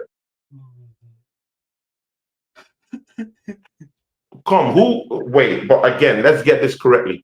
Who wouldn't like Real Madrid? Who wouldn't love Real Madrid? Everyone would love Real Madrid. Everyone would love to play for a big club like Real Madrid. That's a fact. But he hasn't come out after that knock on that door and started misbehaving, mostly with his mostly publicly. But I've seen players that when they experience that knock on that door from Real Madrid, immediately they start misbehaving. You see it with the way they play. You see it with the way they conduct themselves publicly in interviews, and they themselves just shed a light on why they should start leaving the football club. I've not really seen that per se from Saliba yet. I've not seen that, and I have no doubt that he would sign a new deal. So I mean, we could dabble into these things in it, but we just have to see. What do you think happens with Isak? Do you think he stays at Newcastle, or do you think he goes to Liverpool, or does he go somewhere else? I'll give you mine. Like I said, I think he will leave, unfortunately. And the replacement that we're buying, and I think the replacement that we're buying, I don't rate him. I don't like it, bro. I really don't. So you don't rate Tesco? No, not for that price, especially. Okay. You're the first Newcastle fan that I'm hearing that's saying you don't rate Tesco. I mean, everyone in the last Not 58, everyone. 58, 60 hours have told me, oh, Sesko is good. And I'm talking about rival fan, rival Yeah, well, fans. how They've many told me, oh, rival fans Sesko watch is this, Bundesliga? Sesko is that. How many rival When we fans were watch going for Bundesliga? Sesko, they said, oh, it's trash. Suddenly, when Newcastle and Man United are going for him, No, that's a suddenly lie. he's a That's a decent player. cap. But That's a I mean, cap. you're just the first Newcastle fan That's a that cap. has actually said that to me. Well, No, other Newcastle fans have asked. no, They're saying, you no. know what? Yeah, My group chat is making personally, fun of Newcastle for signing Sesko. bro, Chelsea fans are making most fun Newcastle of fans I've spoken to, you're just saying this publicly. In no. private, No, bro. I have Newcastle friends. I have British friends. Yeah. See, I speak to them. I've heard them say what they've had to say. Many of them privately have told me and said, you know what, Tony, I wouldn't mind getting a Sesko. I wouldn't mind that striker. That's what many of them have said privately to me. But publicly, they have this, this ego, and they say, you know what, yeah, I don't want a Sesko. But privately, they've told me, oh, man, I think Sesko will be better to go. I mean, who's the striker out there, yeah, that has the buzz right now that you would bring if you're Newcastle? how long you I mean, got? forget your. I mean, I know you watch different leagues. Yeah, I know you would Thinking just give about me a what? name, but Whoa, I'm talking of a player You, in top five leagues. Who would you why bring? does that have to be from a top 5 league? Because I know you Why the does it? freaking because I know you the freaking Google of football, and Yeah, you would give me a you name. don't want to hear my So alternatives. exactly. So I'm limiting it. So Hey now, okay, Tony, I'll hey even Tony, limit it more hey further. Tony, hey In Tony, top can we three put Red leagues, Bull and give Holland? me a name that Newcastle could directly invest that 120 million straight into the team right now that is available in Europe's top three leagues. How about that? Hey Tony, what club did Erling Ah, Braut no Haaland answer. play? Exactly. No, Sesko no, is no, the no, only no, one with no. the buzz Where right did now Haaland that people play want to before get. he went to Borussia Dortmund? It was a Red Bull club. I'll give you a hint. Where did Haaland play? Red Dortmund, Bull yeah? Salzburg. Is that outside the top 5 leagues? Yes? Hmm. No? No, I Maybe said top so? three. The German Bundesliga is not top three. No. Red Bull Salzburg is Austria. Okay. Austria. Who are you talking of? Wait, hold on a sec. Hold on. You're buying Gyökeres is literally coming from outside of a top 5 league. No. This argument, this argument was to restrict you. It was to restrict you. No, let's make this clear. The argument was to restrict you because if I said something like top 7 clubs, Steve Mahala is gonna give me a name. I'm freaking going on an argument with the Google of League, but football. you tell me So I can't suggest an alternative to Sesko from outside of a top 5 league. oh my days, people. I mean, people. Oh, by the way, even though you set up silly rules, I can still play that game. Here's who I would rather take than Sesko. Let's go down the list. In no particular order, I'll go with any of these fellas, okay? Let's start off with No. It should be no. See the rules. It should be at least in the top 3 of the European League. So give me your name in top 3 European leagues right now. Right now.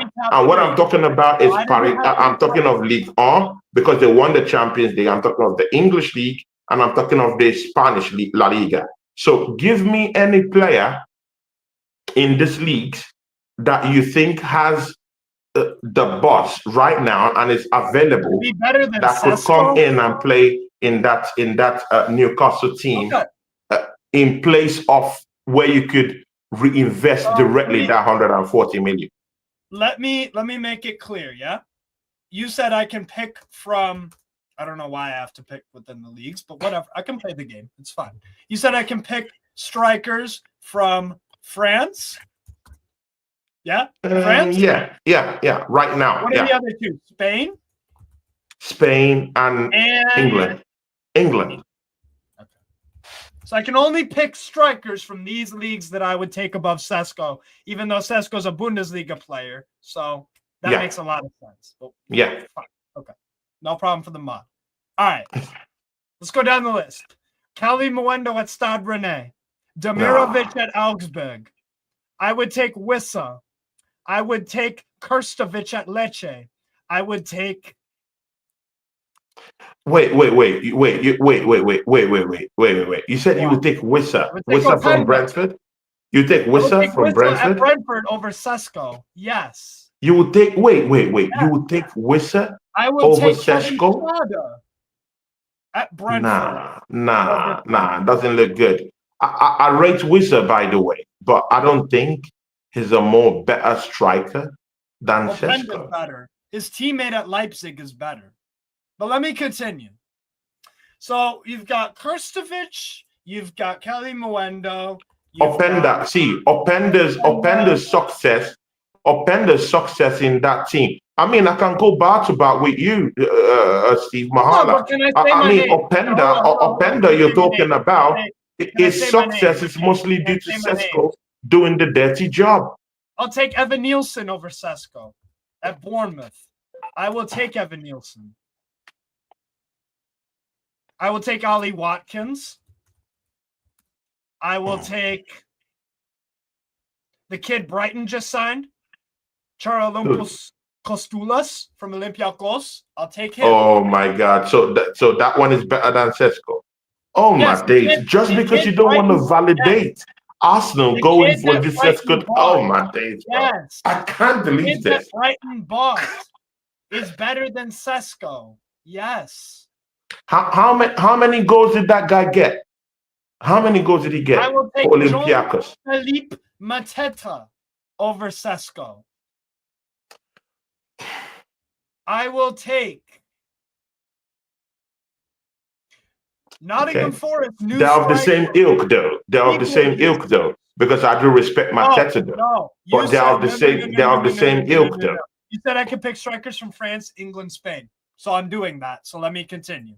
You can critique it later, but that's fine.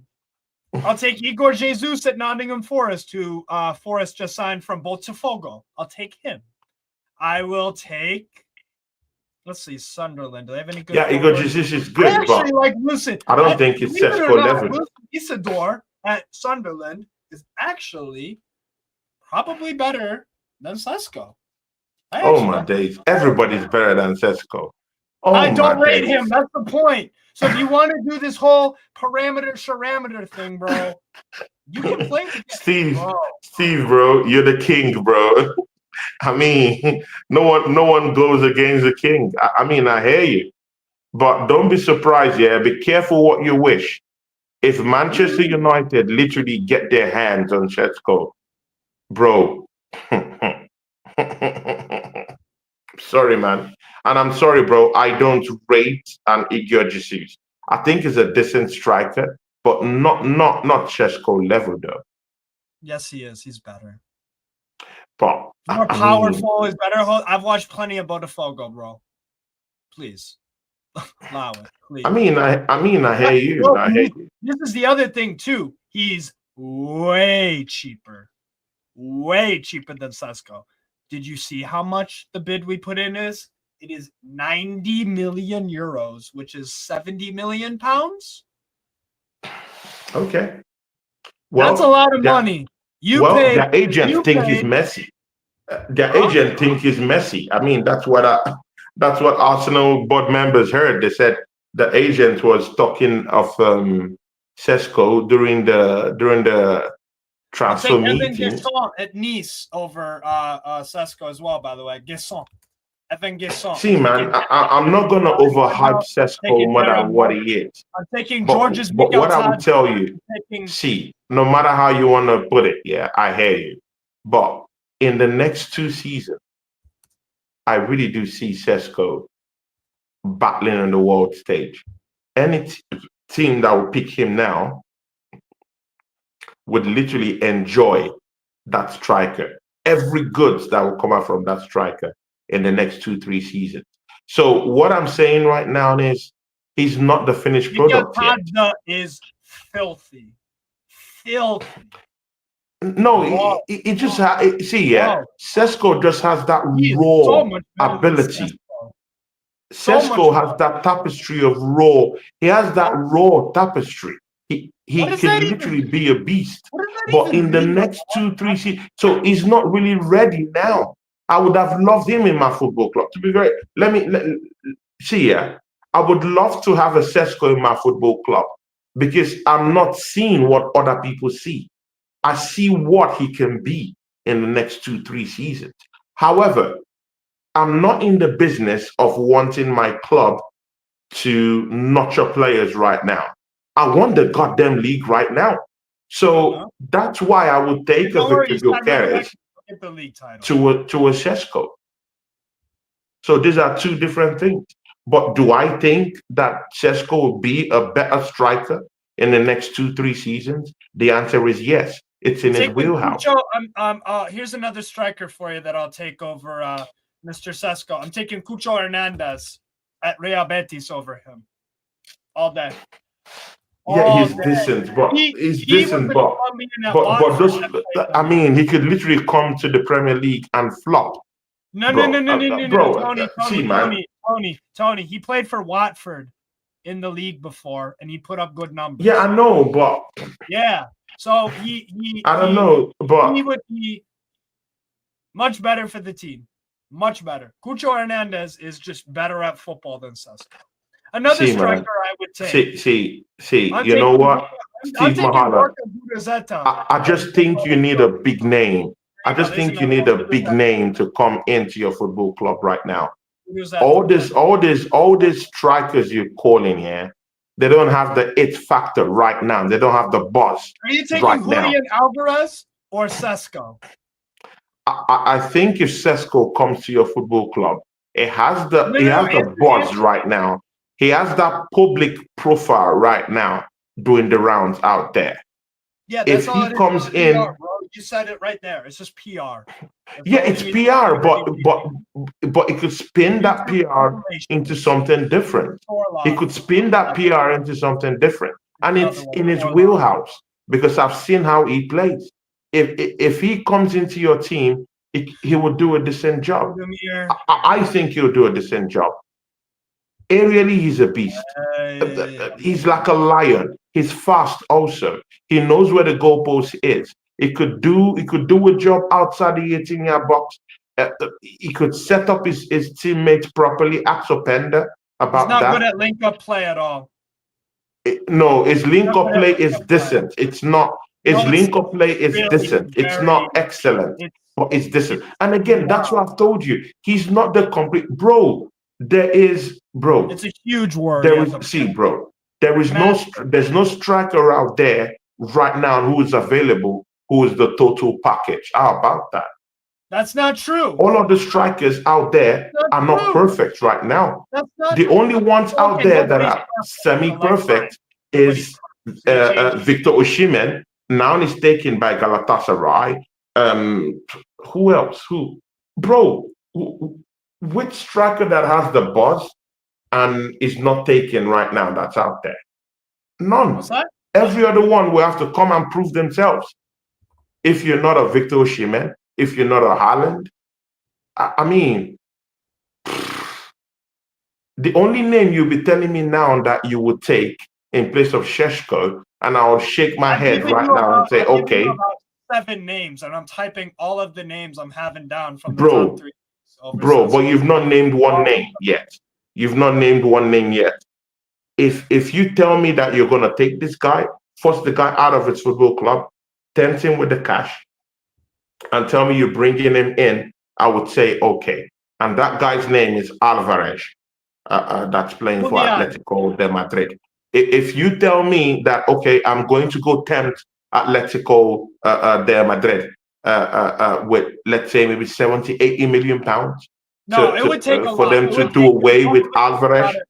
bro, it would I probably would take say, about okay, it would probably take that's a about decent 100. signing that I has think it would probably more. cost about I 100. wouldn't say buzz than Seshko, but I think in this league is more respected than a Seshko. We've seen what he did with Manchester City. He gives you 17 league goals easy, 17, 18 goals. I mean, when you're Newcastle, you're not thinking of winning the league. So let's throw that all away. You're not thinking of winning the league. You're just thinking of getting to the next Champions League and getting far in the Champions League. So let's set your metrics real good. Yeah, you're not thinking of winning the league. So if you have someone like an Alvarez who comes into your football club, that's a He's a more top decent player. signing He's than a top Sheshko. player. He gives you numbers. He gives you 18, 17 goals in the season in terms of in the league. Maybe outside the Premier League scoring charts, it could give you maybe in the whole season, it could give you maybe 25 goals, 25, 30 goals. It's in his wheelhouse to do that. He has more buzz in terms of he's played in this league. We know he can score goals in this league. So if you go and say, okay, you're talking about Alvarez, I would say yes. Any other player that's not Alvarez right now that you're saying that has the buzz of Sesko, I doubt it. Who are you going to bring? Maybe another name was to be Mamouche, but Mamouche is no more in the German Bundesliga. He's here and he struggled.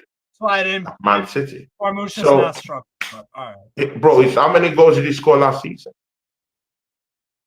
In the 6 months he was at Man City, how much? Bro, no, don't do that. No, don't do that. Don't do that. He plays for Man City. Don't do that. Don't do that. Don't do that. Don't do that. He has an elite midfield to give him passes. He plays in an elite team. Bro, don't do that. Don't do that. How many Don't do goals do you that. think he scored? No, don't do that. Don't do that, bro. Don't do that. No, don't do that. He plays for a potent Manchester team and he doesn't have the goddamn numbers to show for it. You said?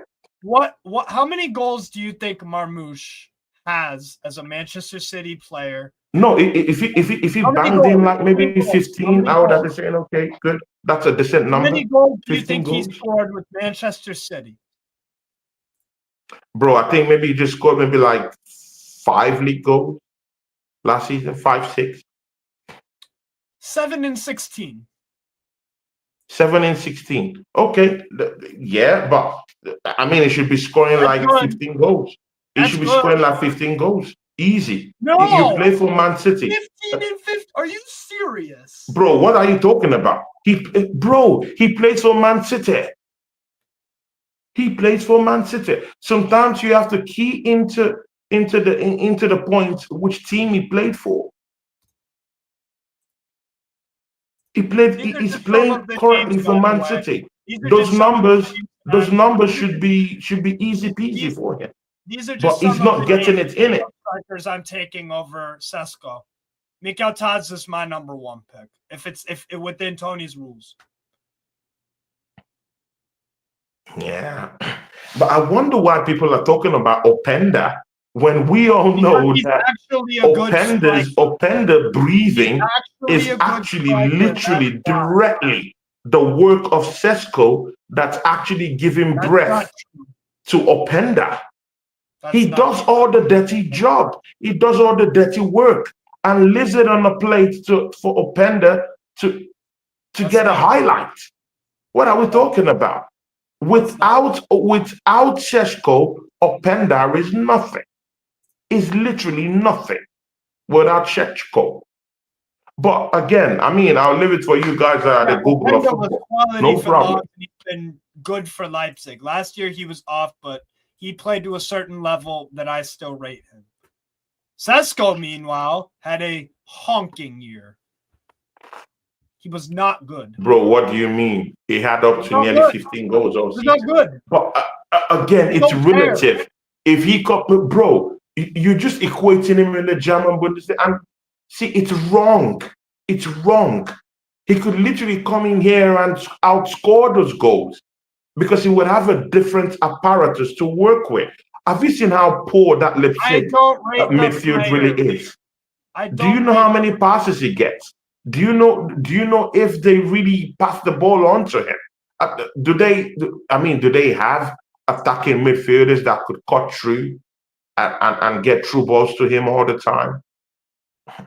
But again, I mean, let's don't go into all that politics anyway. If he comes into a decent Premier League side that would actually look onto him as their Lord and Savior in the team, and they get balls across to him, he'll score goals. That's what I know. Sesko, I mean, forget the politics, forget the haters. Sesko is a decent striker. He comes in, he'll do a job for you. Sesko scores 15 goals easy in this league. If Kai Havertz is getting 15, bro, what are you talking about? If the donkey Kai Havertz is getting 15 goals, 15 goals in the Premier League, bro, what are you talking? Wait a minute. Wait. No.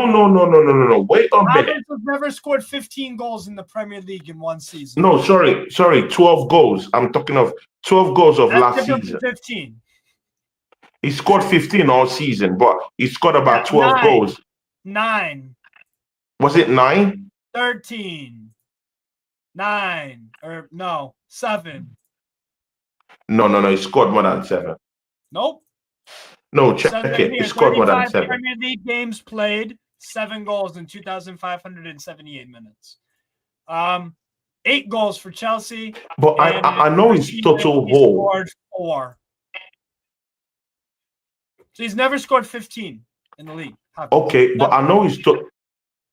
Never. Yeah, I get you, but I know his total haul was about 12 goals last season. 12, 13 goals last season. If he's scoring 12, 13 goals for Arsenal last season, why in God's name are you saying that Sesko can't give you 15, 20 goals in a season in all competitions? When a donkey like Kai Havertz is scoring 12 goals for Arsenal all season. Because I don't think Sesko is. I don't see it. I don't think on the break with his ball kick, bro. No, I'm just saying if Kai Havertz is doing 12 goals in a season for Arsenal.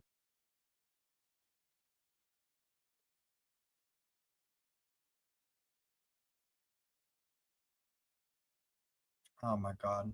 Fucking thing. Yo, am I still, did Tony's Wi-Fi glitch out? Let me know, people. I think my Wi-Fi is fine. I think his glitched out. But big up everybody that has been here in the building. Appreciate it. No, my internet. No. This is too far. I mean, Nico Jackson's trash and Sesko's like okay, so I don't know. But I don't want Nico Jackson either, so I don't really care. Like I said, people, I can run off more strikers. Tony limited me to freaking 3 leagues. So and I provided many names.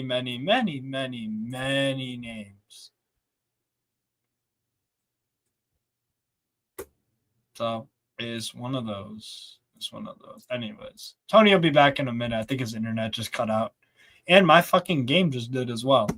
But I actually been, yeah, exactly. It's total myth, bro. Total myth.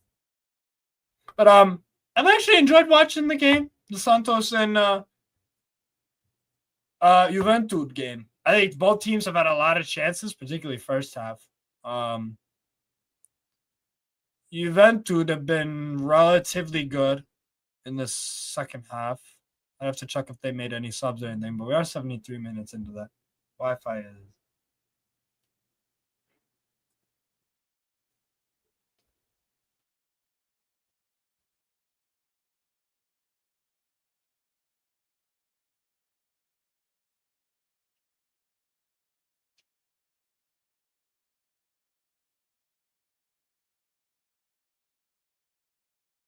Oh, Tony's back.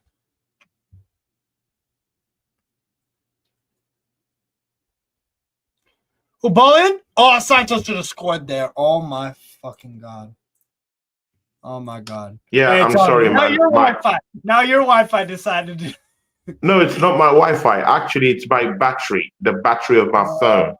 Yeah, so it's gone off. Actually, I thought it was going to be a 50-minute show, but I've done 2 hours with you. Easy.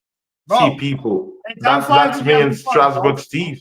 Time flies. If we decide to do something for 20 minutes, me and him could just argue. We'll literally bring out the best in each other. That's what's my brother. So, see, people, yeah. Steve, let's leave all this shenanigans for the start of the season. How about that? Shenanigans. Nah, man. It's gonna be. Yeah. We'll Steve, do I'll have to something. leave you, man. I'll have to leave you No now. worries. No Yeah, worries, bro. man. No worries. Great Yeah. show. Great show. Big up to you. Yeah, great show. See, people, yeah, please subscribe to my channel. Yes. Tony Claude Gunner TV. I'm an Arsenal fan, and I do Arsenal fan content. I'm a very, very level-headed Arsenal fan.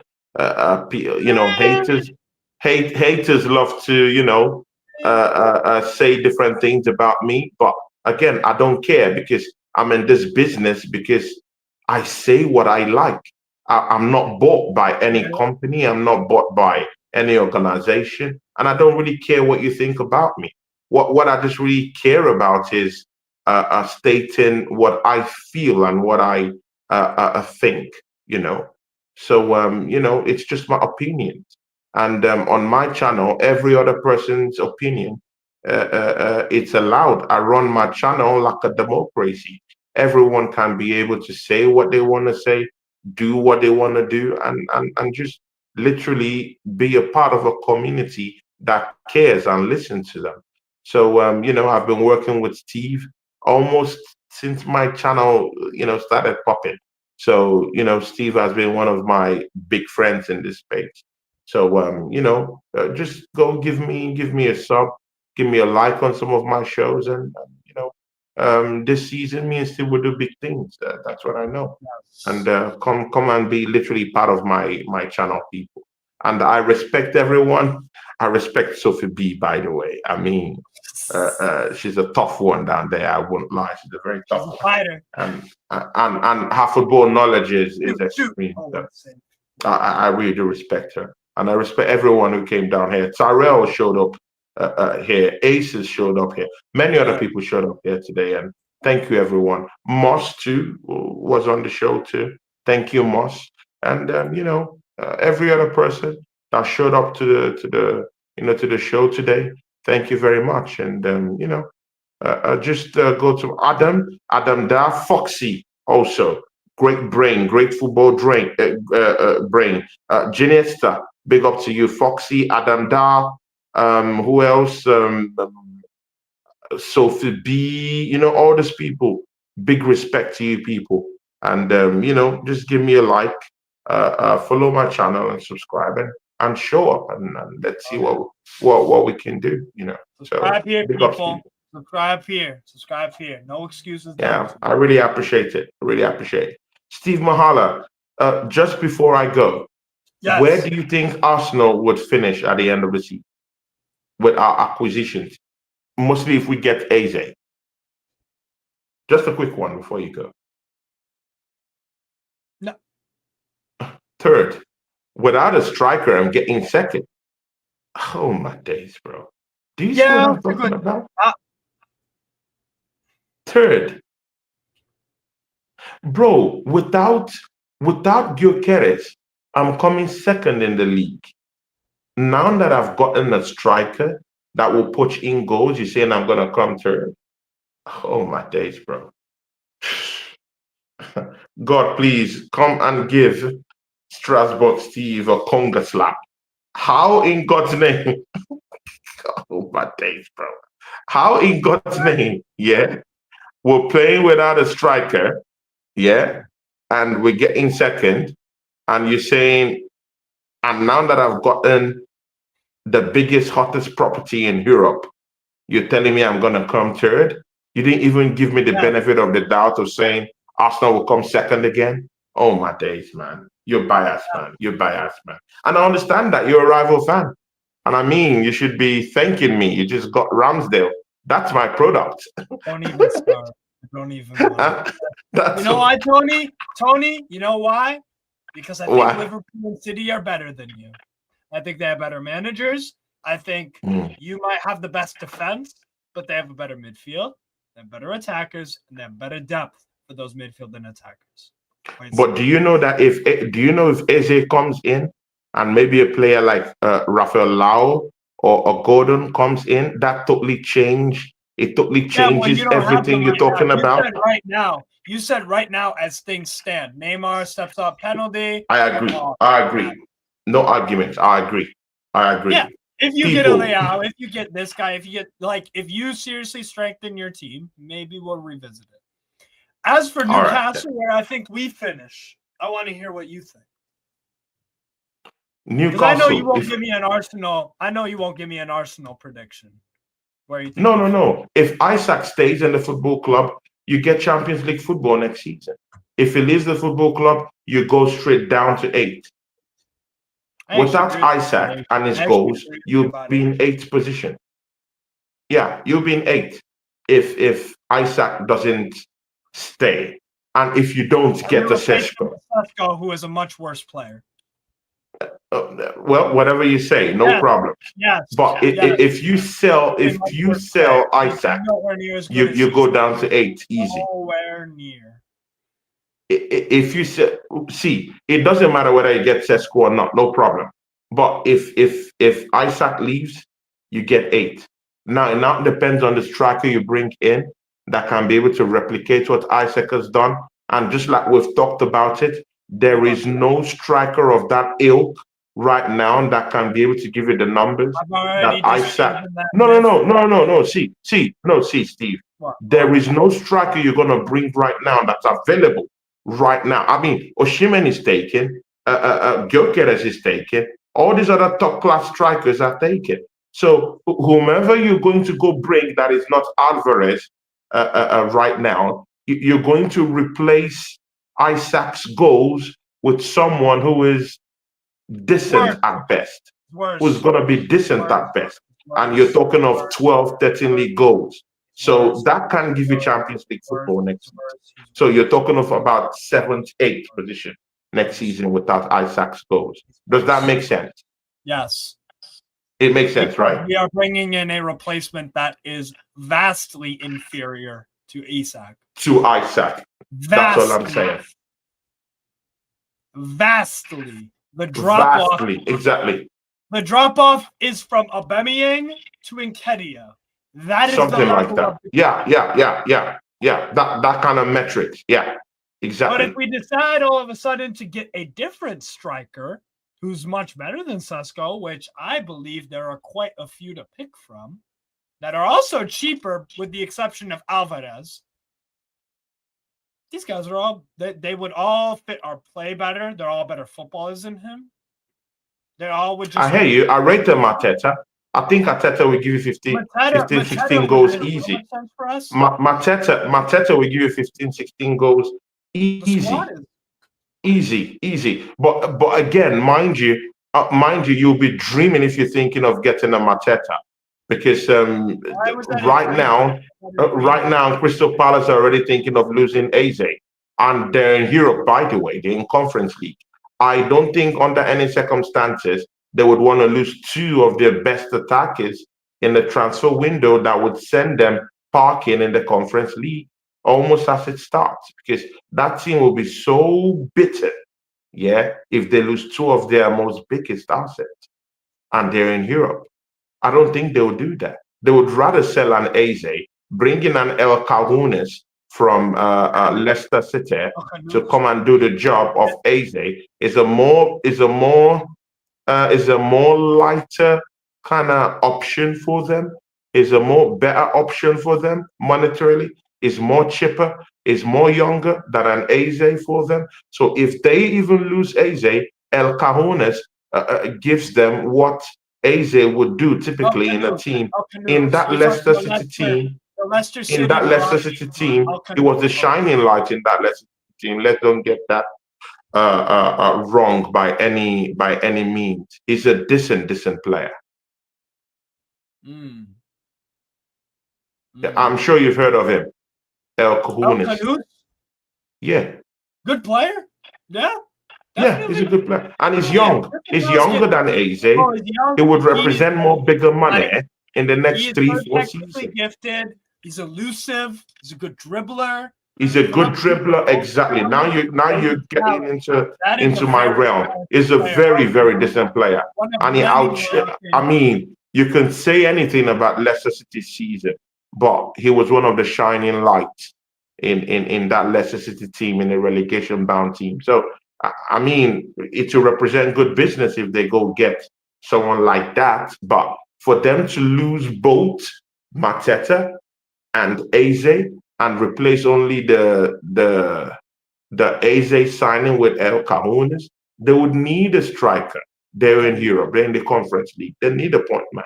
And I don't think they would do away with Mateta. So close that case of Mateta. Mateta isn't leaving. If Crystal Palace sells Eze to Arsenal, of which I think that deal is already in motion, I don't think they're going to release Mateta. It would take something of some sort. Maybe Isaac's money, that 140 million. How about that? Big ups, people. Catch you guys soon. Big ups, Peace. Tony. Nah, love peace, man. Yeah, peace, bro. I enjoyed the stream. Peace, people. Yeah. Same here. Take care, Tony. Big up. Take care, man. Love. Yeah, big up, Tony. That was a hell of a show. I can't lie. I've been watching the game as well. I've been watching the game, but I did kind of. It might be live. Another hour. We'll see. But yeah, people. Santos up 3-1. Neymar just scored a pen. There's about 5 minutes left here. So it is what it is.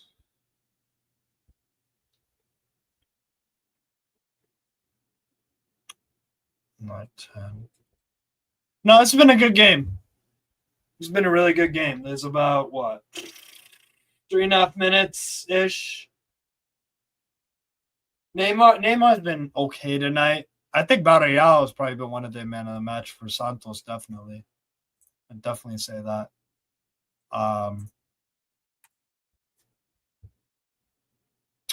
But yeah,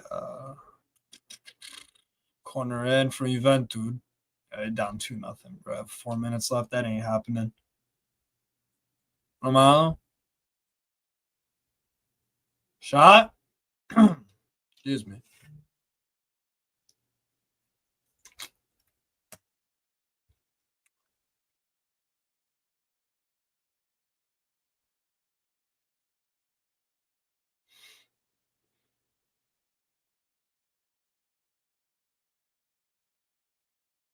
No worries. Oh my god. Bro, I'm trying to wear my hair down, but like it just fucking bothers me. I can't lie, bro. Here's a goal kick for Santos. Prejean. They're down. Come on, Juventude. Score a goal. You might get some added time here. You think Neymar starts for Seleção summer? Ooh. Hey, a lot of his prime in the building. Yo, what's up? You there? Yeah. Ryan, my G. Yo, bro, I just woke up. Oh, yeah? Really? What? Nothing. I was trying to check. Someone told me about something. Okay, fair. So I'm gonna have to watch this back. What happened? Today Monday. Oh, I missed this. Cool. I'll watch this back tomorrow as well. Nah, sorry.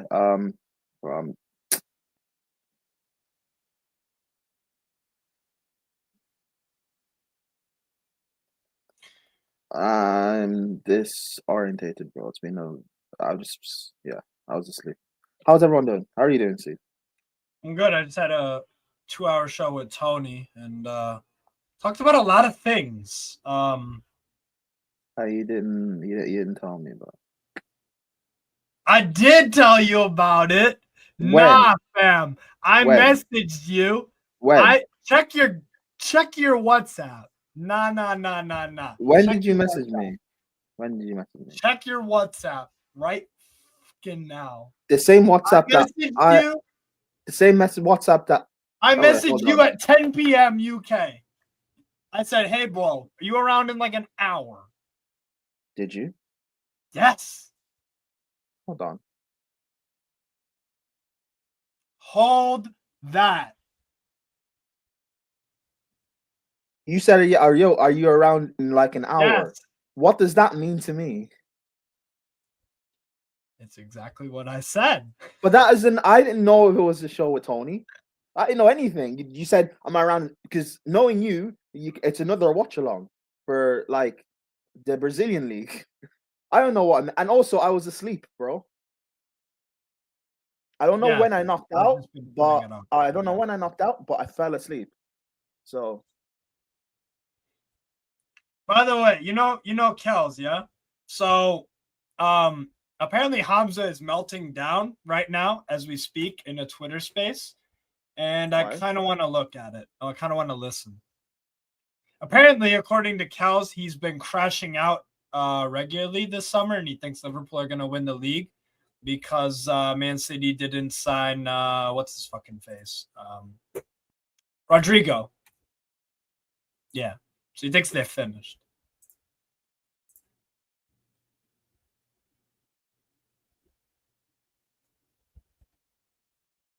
So I gotta log into Twitter on my other browser. Give me a sec. Yeah, people, make sure to smash up the likes and subscribe, all that good stuff. Prime, in the meantime, talk about Sesko to Newcastle. What do you think about it? About what? About Sesko joining Newcastle, allegedly. What type of striker is Sesko? What's his profile? He's a fast Havertz.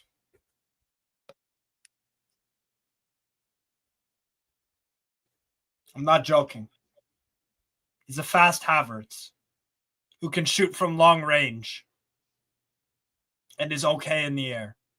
No hold-up play. Like physically, like body on a man, pause. AO. That's an AO, right? Body on a man. Are you listening?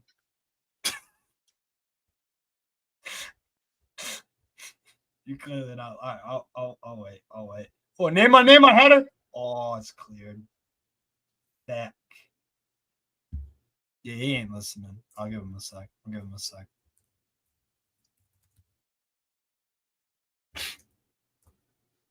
Fuck off. I got the password. Did I? Yes, log in.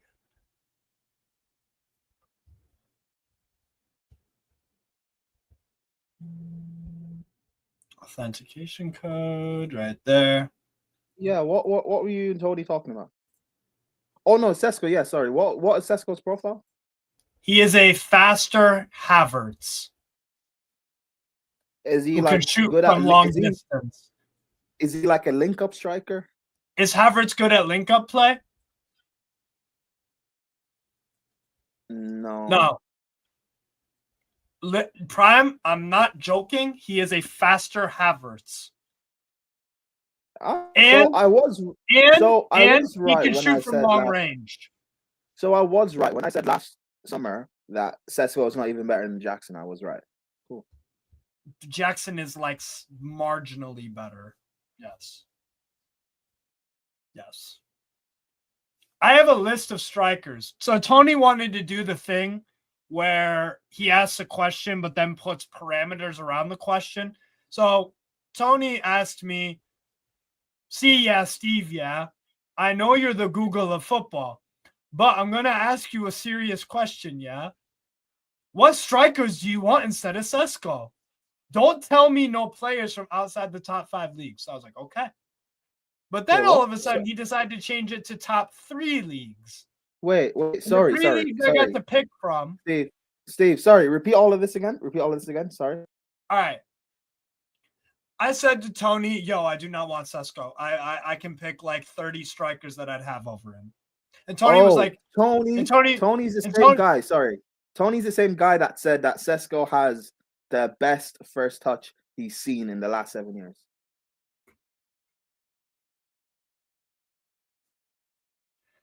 I'm not even lying. I can find it. I can find it, by the way. For Man City like 4 years ago. I can find the clip, by the way. It's on Sarcasm City. He said that's nuts. So I'm not lying. But yeah, so sorry, anyway, continue. Sorry. So long story short, Tony was like, see, yeah, that you're the Google of football, yeah, Steve. And I respect that, yeah. But I want you to find a striker who's better than Sesko from the top 5 leagues. And I was like, okay. And I was about to start doing that. But then he said, no, I can only pick from those leagues. So I did it. I played his silly games and he got his reward. Jonathan David. What? That's a sorry, there's plenty of them. Yes. Yeah. Well, I'm saying available strikers. Like he just joined Juventus. Like okay. But he was available. He was available this summer. Was. But now I'm saying who is currently. Wait, is that guy, that Georgian? He's a striker. I thought he was like a winger 10. No. Strike. When he played Lyon, did he not play? He kind of played like in the 10. False 9 role. Oh, okay, cool. But he's a baller. He looks good. I like him. I like him. He can shoot. He can finish. Like I'm telling you, bro, watch Lyon this year. Or watch Mikel Tadze light the fucking league up, and in Europe as well. He is cold as fuck.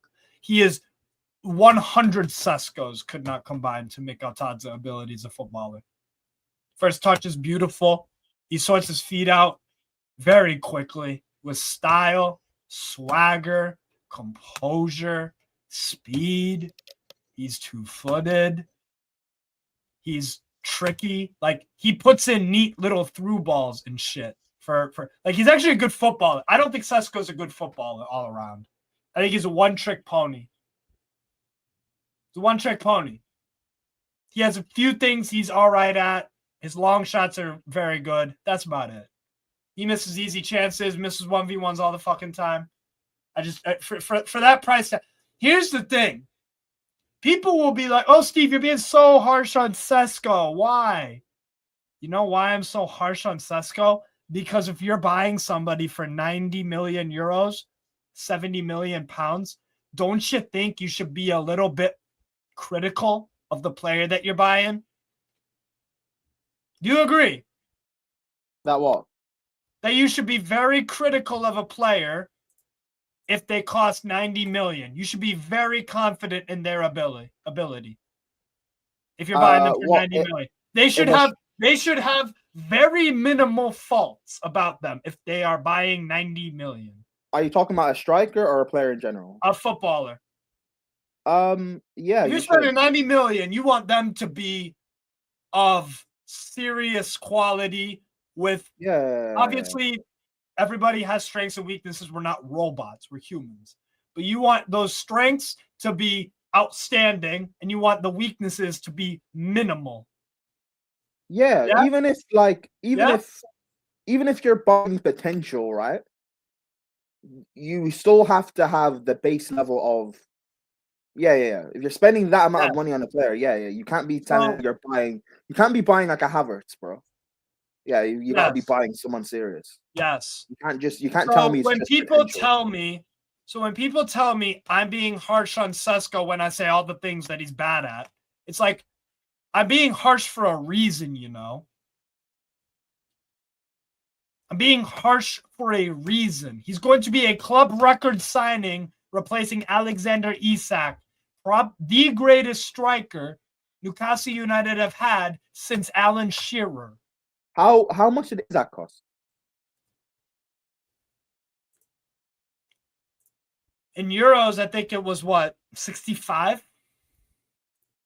Because Isak cost a lot. From Real Sociedad, we bought him for 70 million euros. Yeah, because I remember that cost a lot because that was a big. Even though he was a talent in La Liga, but like that was a big gamble. So yeah. So yeah. Sesko is going to be more expensive because it's 70. And then if you want to include the add-ons. Sorry. No. I messed up. No. Hold on.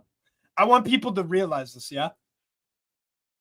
Alexander Isak cost us 70 million euros, and we're about to spend 90 million euros on Sesko. 90. We are paying 20 million more euros on Sesko than we did on Isak.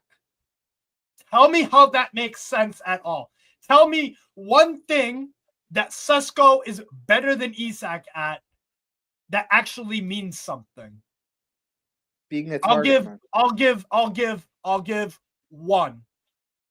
Maybe two. Aerial ability, and that's it. Who has a better first touch? It's Isak. Who's better? Who has much better refined movement? Isak. Who can score with both feet? Isak. Is Isak, when you bought him from Sociedad, is Isak then better than Sesko now? Oh, yes. Okay. Yes. He's so much more talented as a football. Why do people have this hope about?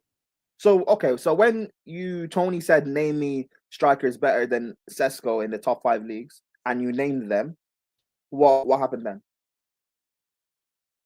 He just said, see, yeah, they're not like ready. And he just did his whole thing where it's like, I think you're writing up like I'd have to look back at it, but like, yeah. He rates Sesko highly, bro. Yeah. He rates Sesko highly. Yeah. Oh, fuck. Can you not do Twitter space? No, wait, hold on. Oh, shit. Yo, we can listen to Hamza. Let's go. Let's fucking go, guys. And how Paris FC has as big of a following as PSG. Oh, Hamza's just listening. The fuck? I guess he stopped crashing out. But I do want people to realize, I don't think it's entered in people's head. We're spending 20 million more than we did on Isak, on Sesko. That's dumb. That's obnoxiously funny if it wasn't my club.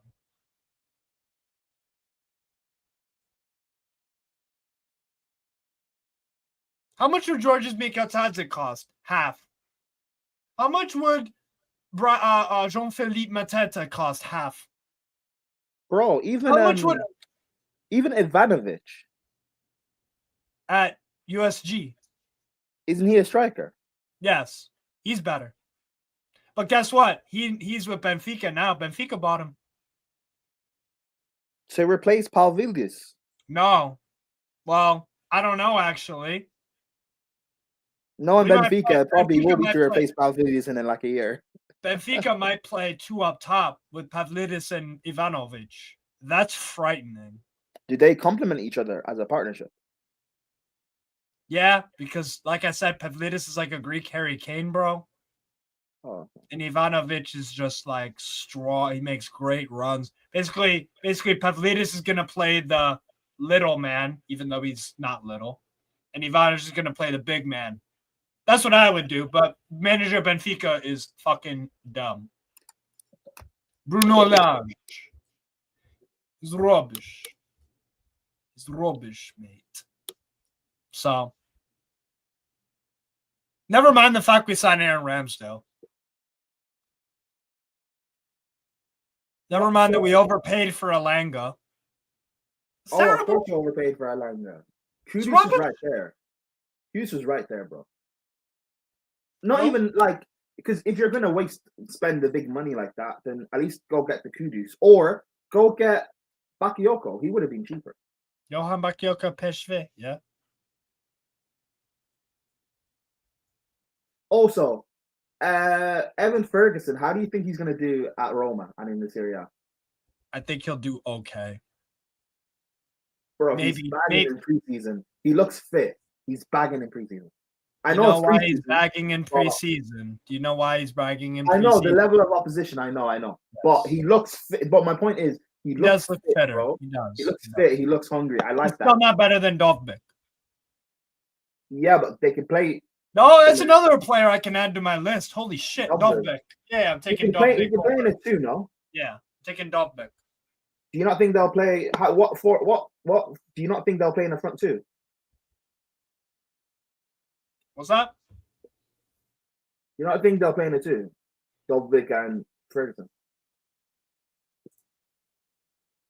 Gasparini, you know what? He might actually. 3-4-1-2, because he did that at Atalanta, or a 3-4-2-1.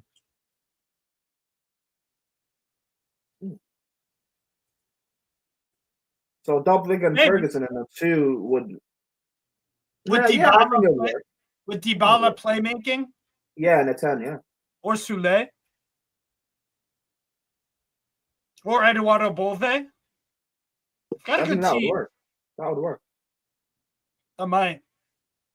I don't know why Newcastle just didn't get Lookman and then play Because Gordon we're as a striker. dumb.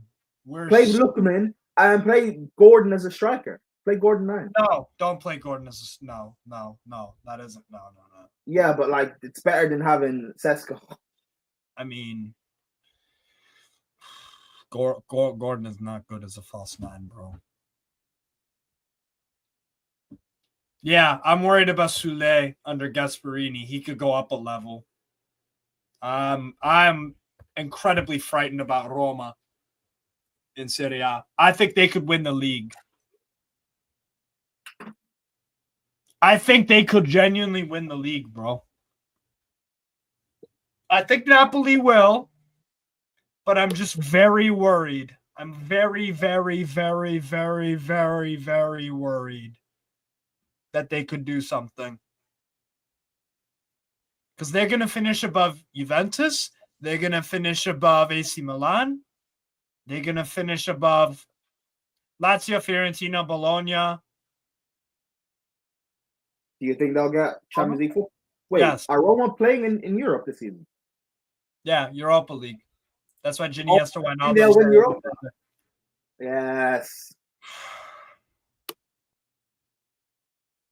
I'm incredibly worried about Roma. I'm so fucking worried, bro. You don't even know.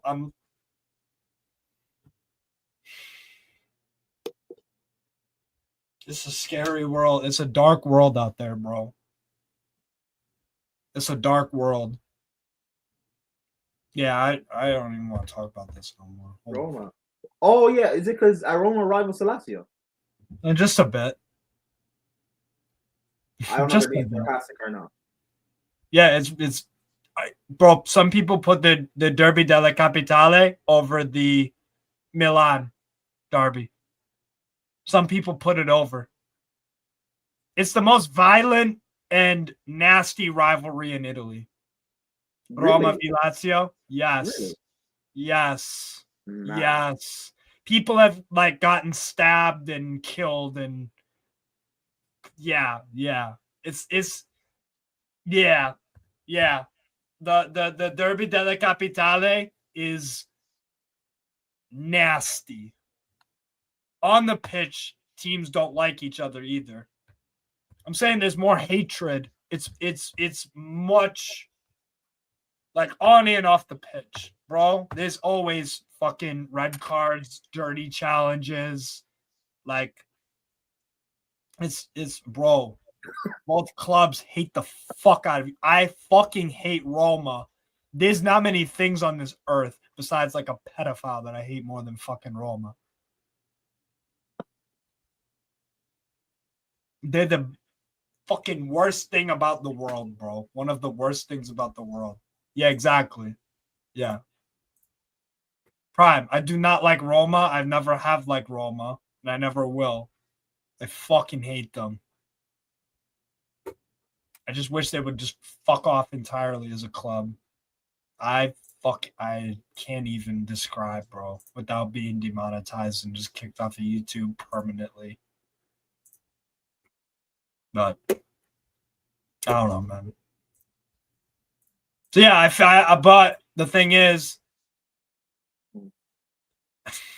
begrudgingly, I think they could go and win the league because what they've done is impressive. Hey, wait, you think Roma will win the league? So they could. I think No they're second way. favorites. Really? Yeah. Let me break it down for you, dude. Let's break it down. Let's break it down, yeah? Let's break it down, bro. All right. Who's the best manager in Serie A right now? In your opinion? I can show you all the managers if you need. Who's the best manager in Serie A? For me, it's Conte. Antonio Conte. Conte.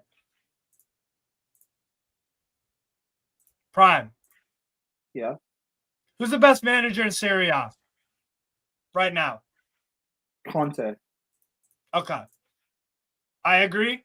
Iniesta agrees. Daniel, let me know what you think. Adam, let me know what you think.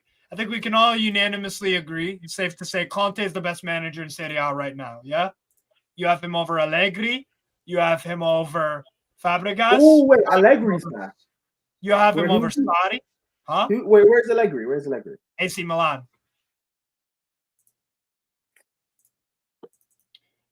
I'm still saying Conte just because Allegri, he might be Allegri's washed. a bum nowadays. Yeah, he might. Allegri, like, No good. I want to see what he does at AC Milan, but he might be washed. So I'm still gonna say Conte. Yeah. Gasparini Second or best Conte? manager in the league, though. I'm It's gonna go. Gasparini. Oh yeah, second best is Gasparini.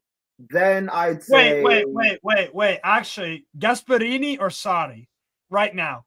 Yeah, no, but that's what I was gonna say. I'm still gonna say Gasparini second, just because Sarri has like left Europe, and I don't know what he's done, and now he's back. So Not Lazio. Sarri. You know that, right? His last job was no. Was he not? He left Europe, no? Bro, he's our manager. No. I know he's at Lazio now. He left before Lazio. He left Europe. He had no job. He didn't get hired. Yeah, and before, but was he not managing a Saudi club or something? No. So he left Lazio and he was just on a sabbatical. Yeah. These are the teams he's managed. See? Wait, hold on. He was on a sabbatical for like 3 years. No, just a year. Oh, a year. He left in 2024. You guys had a year without enemy. Okay, first. So yeah. Conte. Yeah. I'm gonna say Gasparini and Sarri are joint. They're like neck and neck. Gun to your head. I'm taking Gasparini slightly. I can't lie. I love Sarri. I love Sarri.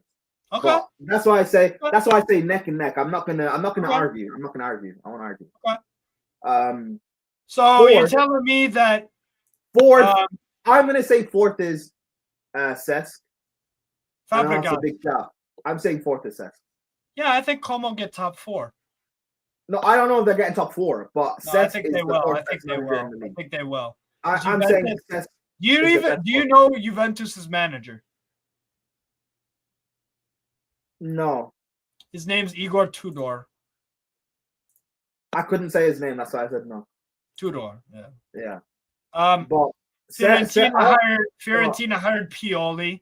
Bologna, Vincenzo Italiano, who I think is very underrated.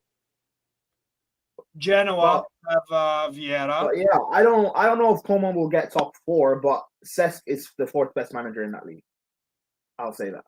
Back on the Roma. I'll put Cesc ahead of Allegri currently. Back on the Roma thing, yeah. Do you know about their squad? Yes. Okay. What do you think of Sevilla, the goalkeeper?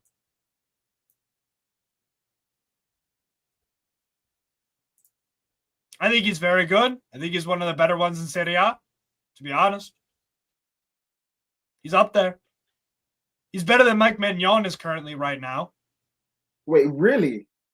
Yes. Mike Maignan has been not good the past 2 years. Wait, so you think Magnon will be a bad transfer for Chelsea? I wouldn't recommend him, no, because I think the biggest reason why, bro, is because he comes with such a resume, but that's not him anymore. Okay. So who do you think Chelsea should get? I know you rate Chevalier. I think you should genuinely look at Svilar. I think you should genuinely look at Anatoly Trubin at Benfica. I think you should genuinely look at Trubin. I like. He impressed me. When Chelsea played Benfica, the two players that impressed me were Antonio Silva and Trubin. Those two impressed me. Yeah, I would go Trubin. Okay, there's okay. Just slightly. Yeah. Svilar is. No. I know he's a good goalkeeper. I know he is a very good goalkeeper. Do you think a team could win Serie A with Svilar in goal? For me, yes. Depending on how the defense in front of him looks, but yeah. No, we're just talking about him individually as a goalkeeper. Can he make the big saves in the big games when push comes to shove, when it's 89th minute, you're holding on for a draw late in the season, match day 35, you need him to pull off a big save. Do you trust him to? I do. Yeah. So there you go. So Roma have that going for them. Their center backs, Kumbula, Hermoso, Mancini, and Dica. Ranieri got them actually defending really well. Gasparini will probably not get that same level out of them, but what they can do is they can just go on outscore. That's my problem. So they have Ana Salah-Eddin, Angelino. Wesley is such a big signing for them. I don't even think people realize it. How much speed on the counter this guy adds. Roma's not that good. I mean, who else is better than them? You can't tell me Juventus. You have no good defenders at Juventus besides Bremer. You can't tell me AC Milan. You just have no good center backs straight up. Your manager. And also in the Serie A, the manager makes a big difference. Yes. Because if Juve and AC Milan had a Gasparini or whatever, and again, I'll be real. Allegri, let's see, because maybe he's not washed. So let's see what he can actually do, Allegri. But as of right now, as it stands, AC Milan are a comedy club right now. Yeah, they're a comedy club. As it stands, then fans are pissed. You know what? All right, fair, Steve. Yeah, I hear it. Roma being in Manu has been excellent for Roma. They just got El Yanawi, another excellent midfielder. Bovi or Bov, I rate him. Bove. I think he's good. Bove. I rate him. Yeah, good player, really good player. Depth. Pisili as well. Nicola Pisili, good player to be honest. Baldanzi's a decent player as well. These three are the academy kids. Yep. Although Bove is in a tricky situation because he's the one that had the medical emergency, so I don't know if he's really going to play again. But they still have depth. Sule, he's a brilliant young player. Ever since Ranieri went in, he fucking has been on fire. Warrior, in the when the Yardman show ends, can you timestamp it for me, please, so I can go back to it? They're forward and wingers.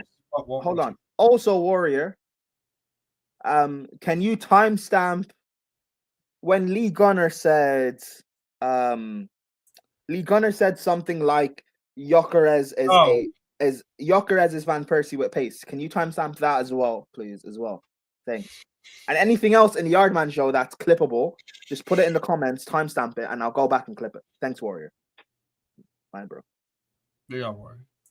But yeah, Kone is a wonderful player, to be honest. He's fucking good.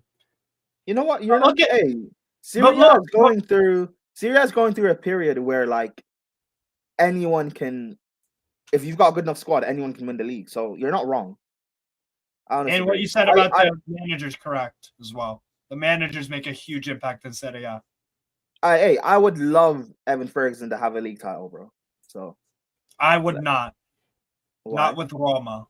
Oh, over my dead body. Hey, Bro, I yeah, might yeah. have to retire off You're, YouTube you're if Roma gonna, you're ever gonna have won to, the you're gonna, Scudetto. Steve, you're gonna have to I analyze would yourself. Man. fucking actually, bro. I would tweak. I would Hey, start. Steve. tweaking. I'll go to your funeral, bro. I'll go to your funeral. All right, that's dark. So You said over my dead. How's it though? But no, bro, I worry about Roma like very, very seriously about you'll get this Prime. You'll see what I'm saying immediately with this. You know, Serie A the past few years, there's always been an obvious pick that everyone goes with for a title. Mm-hmm. Guess what happens 4 out of the past 5 times? There's been an unexpected winner. Who was that unexpected winner? Napoli. Yeah. When Look Napoli won the league, it wasn't unexpected. Yeah, it was. Inter Milan were the firm favorites. Firm. Wait, which time are you talking about? Both Napoli recent title wins.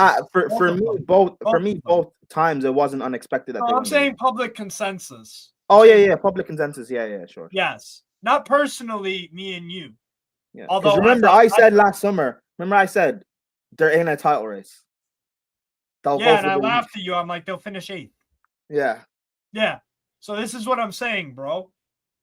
Everybody's picking Napoli. Who do you have winning the Serie A? It's Napoli's to lose, to be honest. It stands right now, Napoli. However, like second season Conte, you know what's funny? He's been giving his signings and he hasn't thrown his toys out the pram. So that either tells me he wins this area or he'll fuck up along the way in the season, throw his toys at the pram, and he'll get sacked. So Napoli and Roma, yeah. And I look at Napoli's team, by the way. Do you agree with me on this? Without Conte, meh. Oh, my fucking internet, bro. Am I back? Did you lag out? I think I did for a sec. Say that again, sorry. Without Conte at Napoli, I look at that Napoli team and think, I know you got Lukaku, the goal scorer, but you're not, like, I wouldn't say your favorites without Conte. No, that's my point. I think Roma have the second best manager in the league and a squad that's probably about 3rd or 4th. So a good manager can elevate a 3rd or 4th place team to a title-winning team. By the way, what would you say? Current day, would you take KDB or Modric? Current ability right here, right now. Modric. This is interesting. Modric. Still. Yeah. Here's my problem. And I know I asked strictly about the player's ability, which I need to think about. But I'm just going to make this point. Look at who they're managed by. Modric is at AC Milan with Allegri, and KDB's at Napoli with Conte.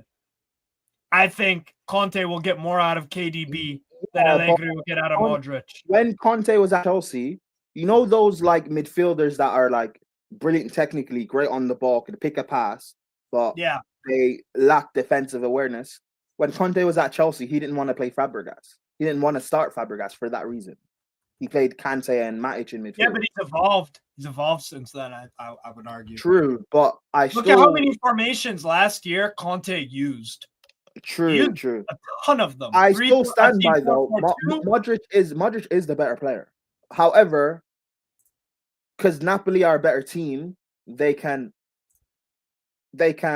hide KDB's like lack of legs and just allow him to be KDB. Yeah. So yeah, KDB will be better at Napoli, but the Modric is still the better player. What if you swapped? What if you gave Modric at Napoli KDB? Sorry, what if you that'd be a better fit in my opinion. And KDB to Allegri AC Milan? Yeah, that'd be a better fit. For Napoli, because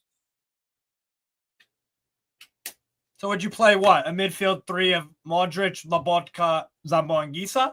Or no, you have to put McTominay in there. Would you not play a diamond? Would Conte do that?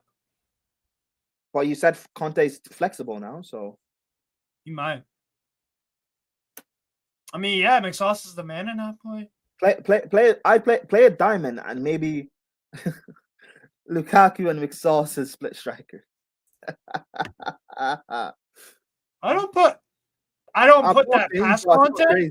I don't put that past Conte, and I also wouldn't put him past. I wouldn't put it past him to find a way to make that work and win a league like that. Yeah, I'm laughing, but it's not crazy. He is Conte. I say this all the time about Antonio Conte. He's one of the greatest maximizers of talent since I've been watching football. He's one of the greatest maximizers of talent that I've seen. One of, yes. Yeah. But he's not on, because not Conte is Ancelotti. No. Have we seen Ancelotti manage a team with average players? Everton. And also really Napoli, good there. when he was at Napoli as well. I don't think that was an average team. Yeah, but when he was at Napoli, that was before Sarri got there.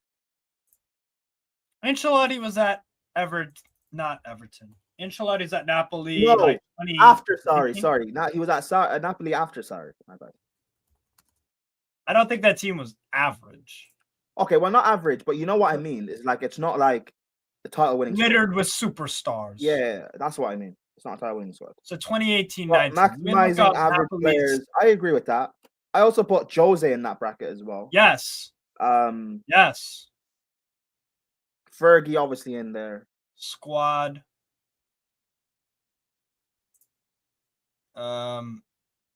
Squad details, and we'll go the year that Ancelotti managed. Let's see if this was an average team. So this would have had. All right, Meret's been a good goalkeeper for them, and Ospino was a decent goalkeeper for them. They have a fuck ton of goals. All right, Koulibaly. That's not an average player. He was brilliant at Napoli his whole career. Maksimovic was a solid player. Raul Albiol was and actually is still. Well, he just retired. No, he's still playing. It's without. Yeah, no, but see, what I meant average, I mean in terms of like it wasn't a title winning squad. That's why I said average. Like, yeah, it was a good squad, but like it wasn't like let's compete for a league. Hold on. Let's compare and contrast this Napoli squad with the squad Conte won with last year. Who are you taking? Current day Alex Meret or 2018-19 Meret? Current day. Okay. Who are you taking? Koulibaly, Maksimovic, Tonelli, Albiol, or the modern day Napoli, Buongiorno, Rahmani, Juan Jesus, and who's the other center back they have? He's bang average. Let me pull that up.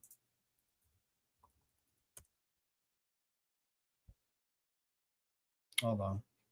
Smash the likes up, people, by the way. Koulibaly is obviously the best defender amongst both teams. But in terms of the rest of the defenders, you could kind of take your pick. Yo, this right there for me is the deal breaker. Like, that is actually nuts. Sessegnon and Emerson Royale. Oh, also, you know when Jose got sacked at Spurs? You know he was like, I think 5th or 6th, like 4 points off top 4. Yeah. But yeah, I think Koulibaly's obviously the best center back, but the rest of them you could kind of take your pick. I'll be real. Look at this fucking midfield Ancelotti had to work with. Hamšík, Zielinski, Ruiz, Alan. Or are you taking modern day Napoli midfield from last season, which I'll pull up? This is 25-26. I'm taking the 2018-19 midfielders, probably. Gilmore, Lobotka, McTominay and Gisa billing. Yeah, this midfield's better than that one.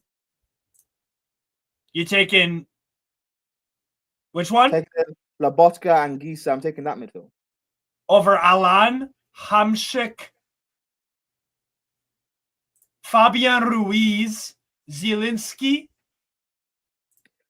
That's not the same Fabian Ruiz. Let's not do that. Nah, Fabian Ruiz was good at Napoli, bro. Was he? Yes. Yes. Okay, Yes. so do you think the midfield's close then? I think it's close, but I would edge it towards probably this Napoli team. Okay. Yes. And Because let's you go got to to the think forwards now. Hamšík was brilliant his entire Napoli career. Okay, so basically though we've Zielinski was said amazing. yeah, but bro, basically we've said Koulibaly for the defense. It's Koulibaly, and with the rest of the center backs, you could kind of take your pick. And the midfield right now, it's balanced either way. So go to the attack. The attack. Insigne, Younes, Zerbe, Jose Callejon, Callahan, yeah. Mertens, Milik when he was still good as a backup striker, or are you taking Lukaku, Raspadori, Politano, Neres? Kvaratskhelia left mid-season. Yeah, but he doesn't count. He didn't play really. He doesn't count. I'm taking this Napoli I'm taking Lukaku as the striker over Mertens. Yeah, I know it's mad, but yes. Wow. Bro, I love Dries Mertens. But I'm taking Lukaku as a striker, yeah. But you would have Insigne on the left and Callejon over the right over Neres, Politano, or Raspadori. Yeah. Play Dries Mertens in the 10 then. Because he's not really a striker. He was like a false. So then if we're doing the 10s, who are you taking? Dries Mertens of back then or McTominay's last season at Napoli? Oh.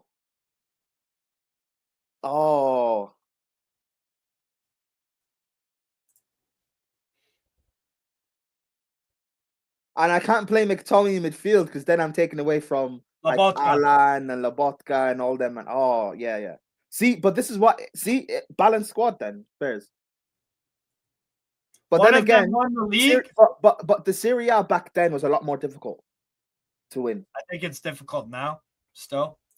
No, but back then you're competing against a Juve team that were just prime Juve. Yeah, it's a very strong Juve. So like, but AC Milan were getting back to whatever. Actually, no, they were rubbish in 2018. Yeah, that's my point.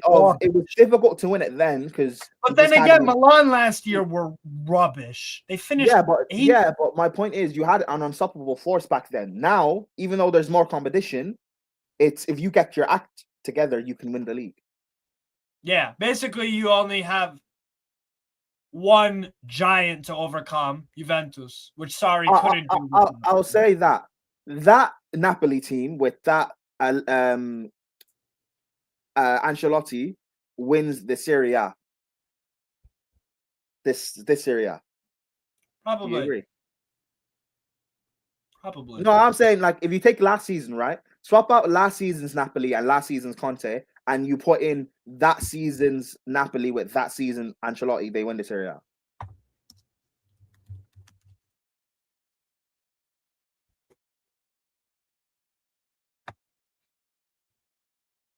So Napoli, by the way, finished second with Ancelotti and behind Juventus. And how many points did they finish behind Juventus? It was a lot. It was 11 points.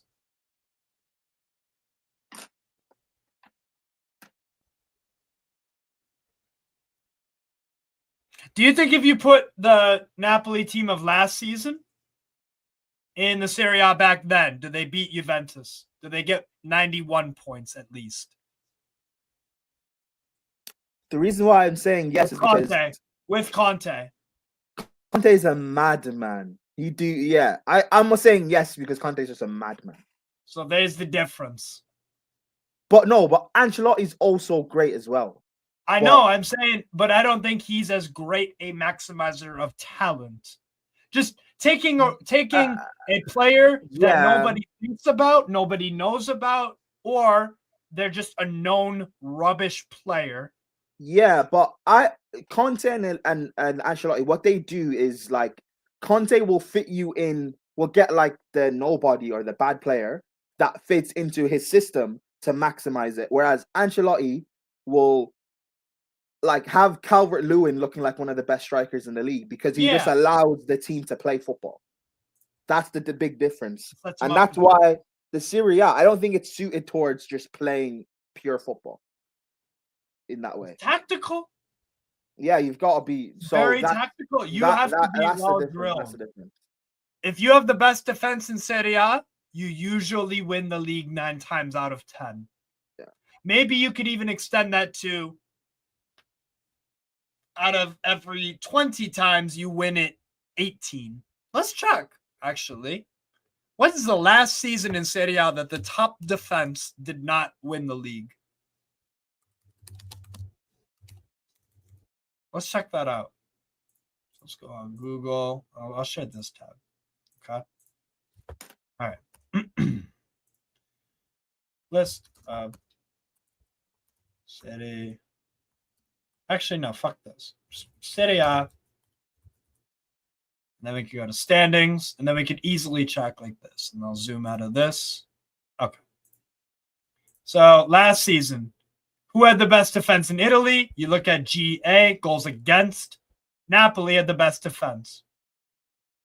27 goals conceded. They won the league. 23-24. Who had the best defense in the league? 22? Is there a number lower than 22? No, there's not. They won the league. Napoli won the league. They allowed 28 goals. Lazio had the second best defense in the league, finished second. Oh, Flawless is calling me on WhatsApp.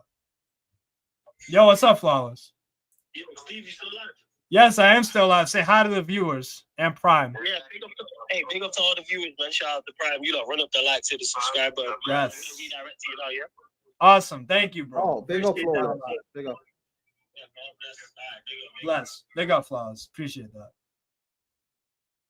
Yeah, he just called me on WhatsApp, so I answered. Anyways, so Napoli had the best defense with Spalletti.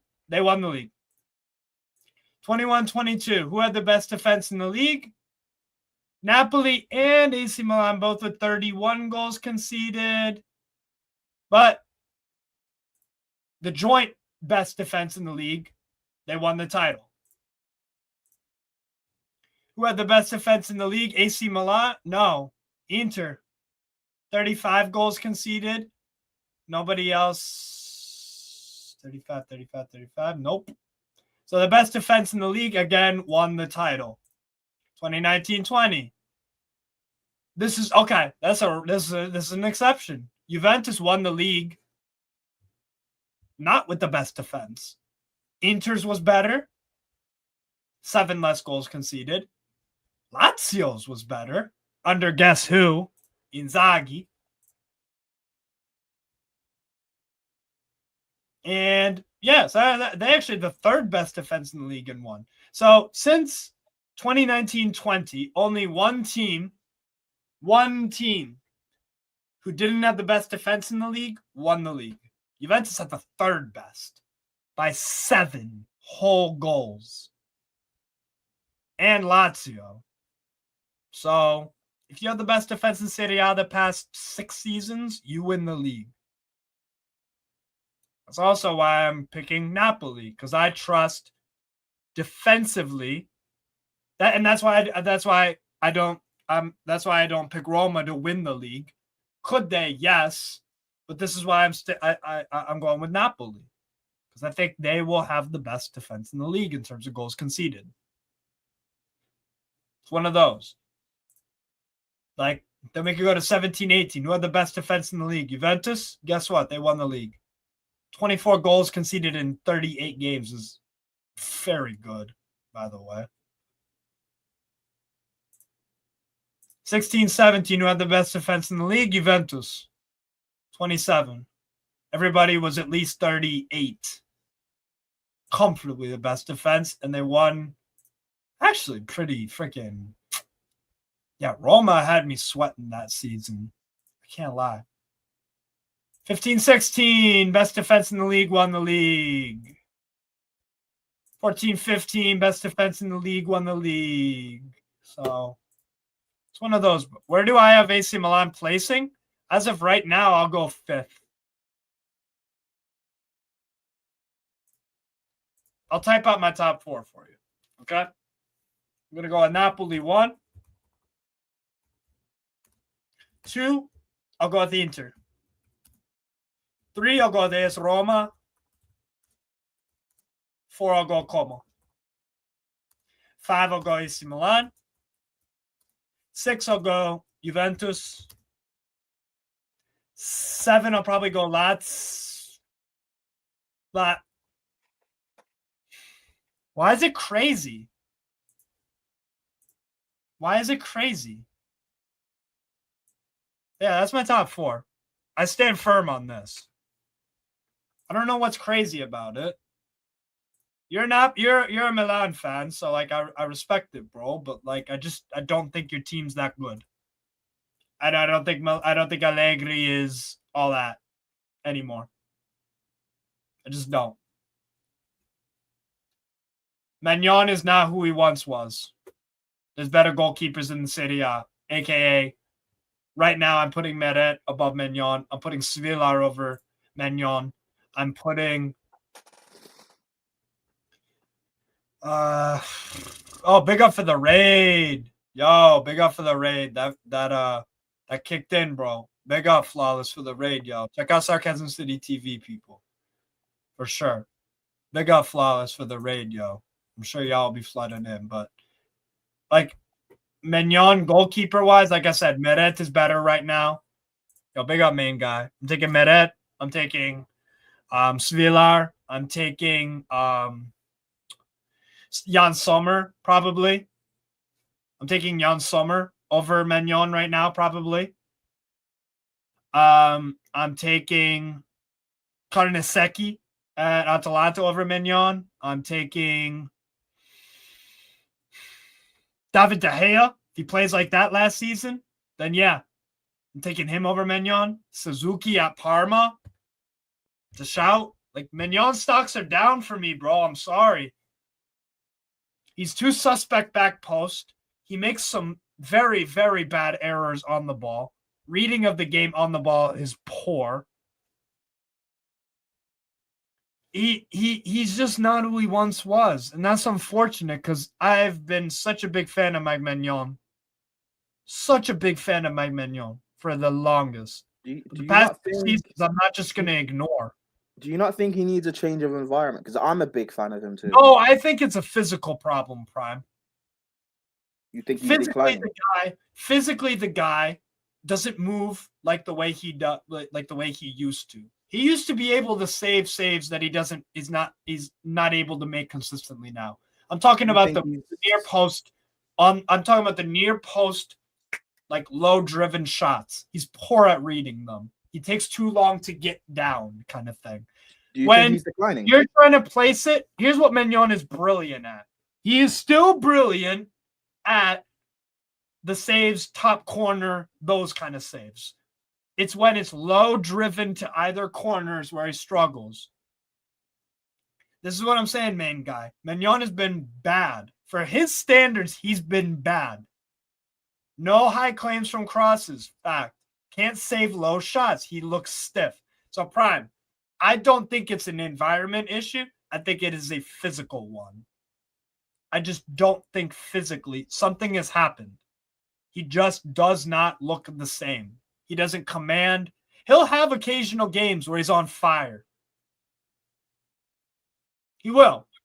But if you've seen the goal that they conceded against Parma, if you've seen the goal that they've conceded against Feyenoord in the Champions League, if you've seen the goal that he conceded against Torino, if you've seen the goal from last season, that I can go on and on and on. Against Lazio, he conceded a very sketchy goal in both home and away legs. He conceded a sketchy goal against Weah last season, against Juventus, away. He conceded a sketchy goal away to Yeah, goal against Spain recently. So yes, I don't think Mike Maignan is the guy anymore. I think his peak years are over. Yeah, the sus as fuck, and he's been sus the past 2 seasons.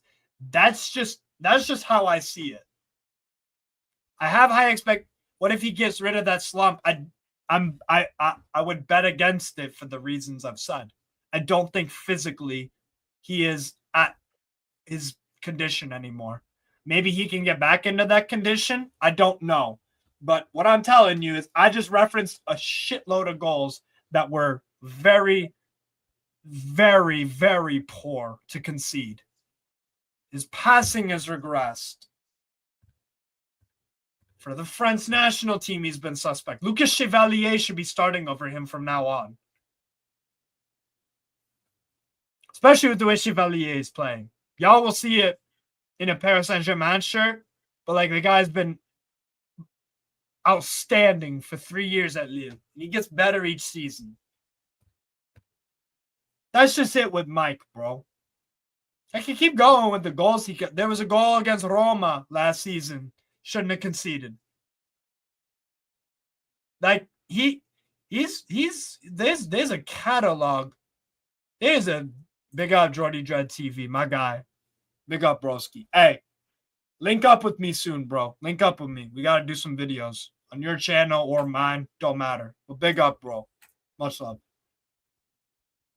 Do you still think so? Wait, Prime.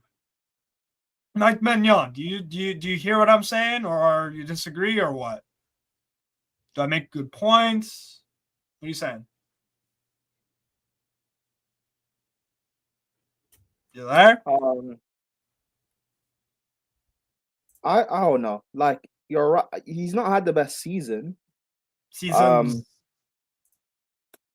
I rate him, but Instagram or Twitter.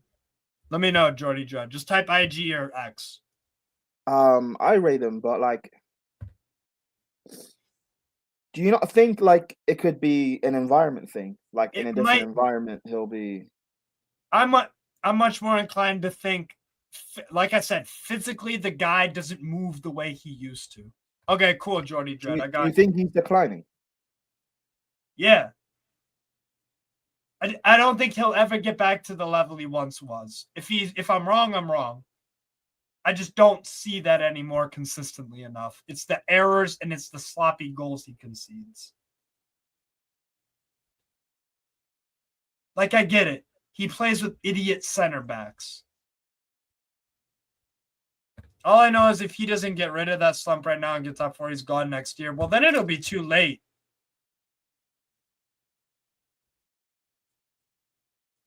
By then, it'll be too late. Look at how much his value's declined, by the way. This guy 2 years ago was 80 million was the rumor to any of the top clubs you could name. 80 million euros, 70, 60.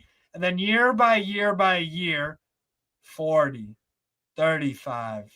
Now this summer, 25, right? They wanted from you guys for Maignan? 25, 20? Yeah. And Chelsea wanted less. So, yeah.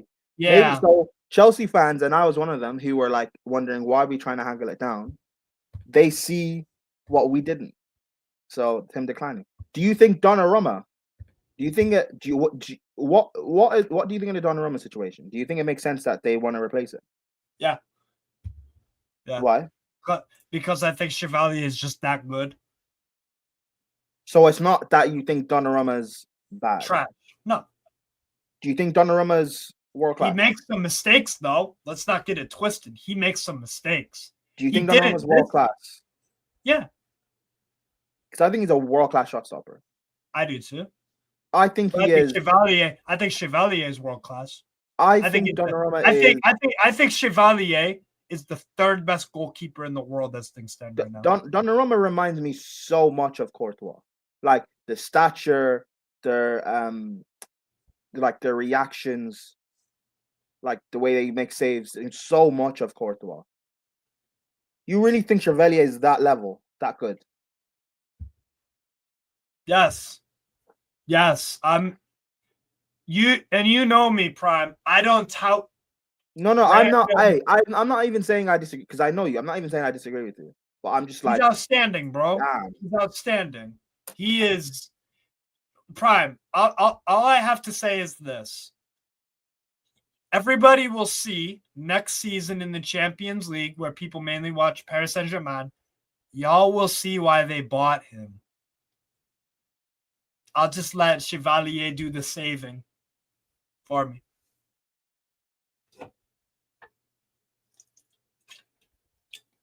They upgraded.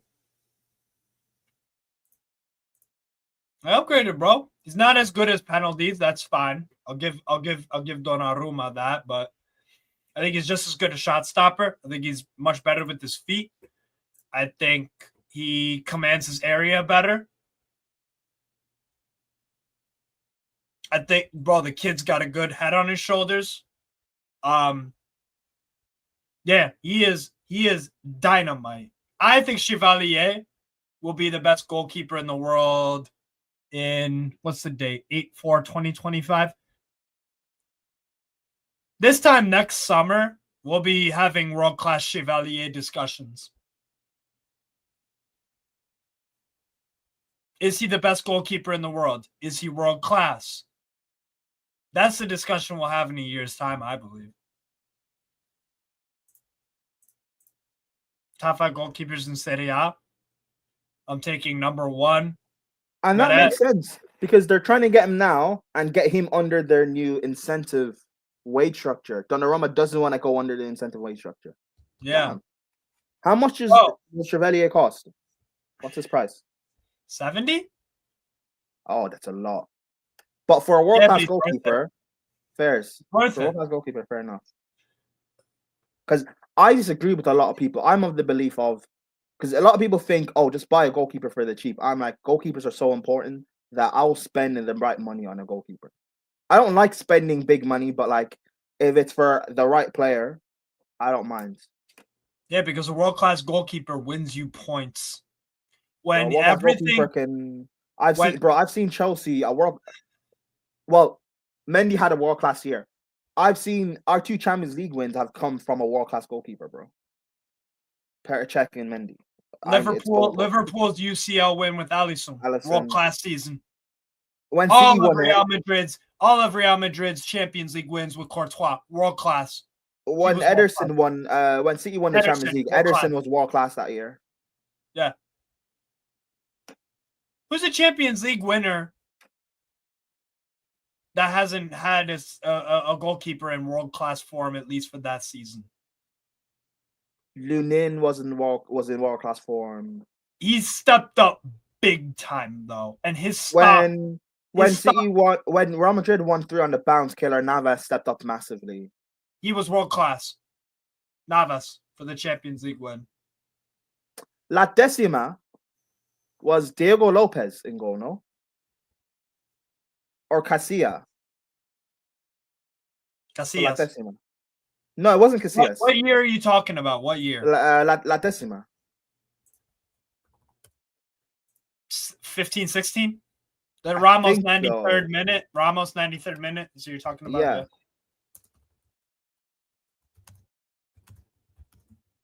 That was 15-16, I think. No, 14-15? No, it was 16-17. 15-16 was Barca Juventus. When Barcelona absolutely pimp smacked those fucking dickheads. Yeah. Yeah, bro, I got it right here. Hold up. Do I rate Sanchez? Hell no. But Club World Cup, that final, I have to give him a shout out. Sanchez is not going to have another good game like that. I tend to agree. Here's the 11 from the not Ramos. Oh no, that was Ramos' 15th minute. Wait, what's La Decima? 13-14. Was that the other final? Like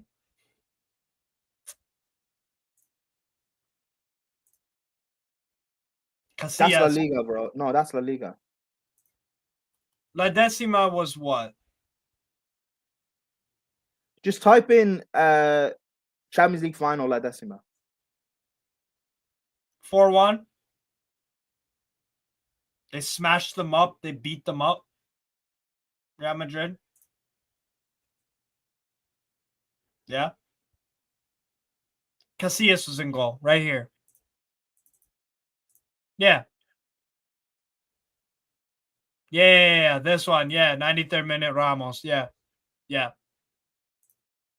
There you go. Right here. Casillas was in goal. Was he world class? Yes.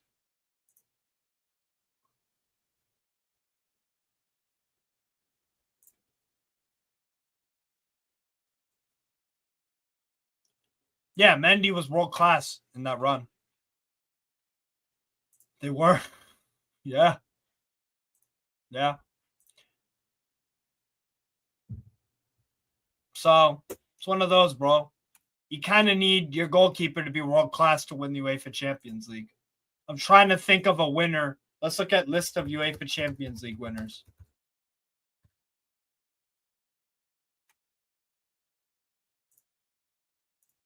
All right.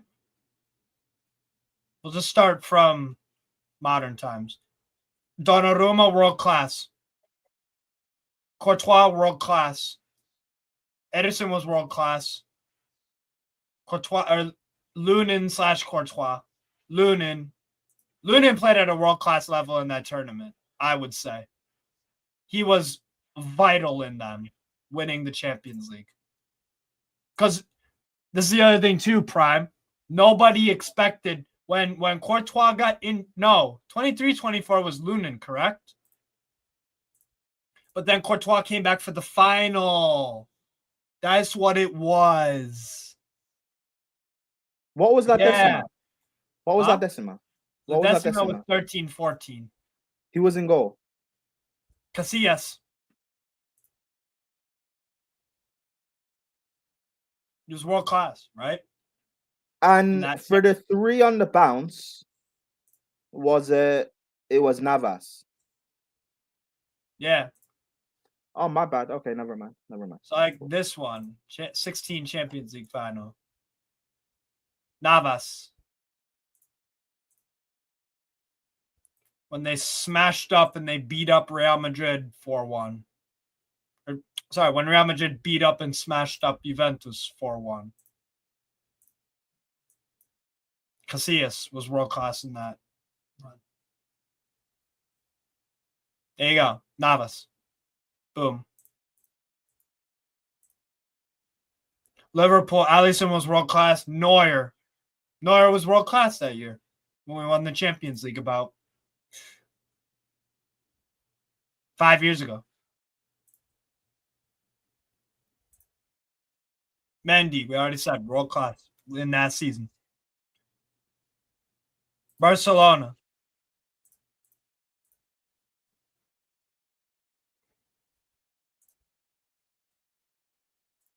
Ter Stegen was in goal, and he was world class that season, at least. That's all we're looking for. Right?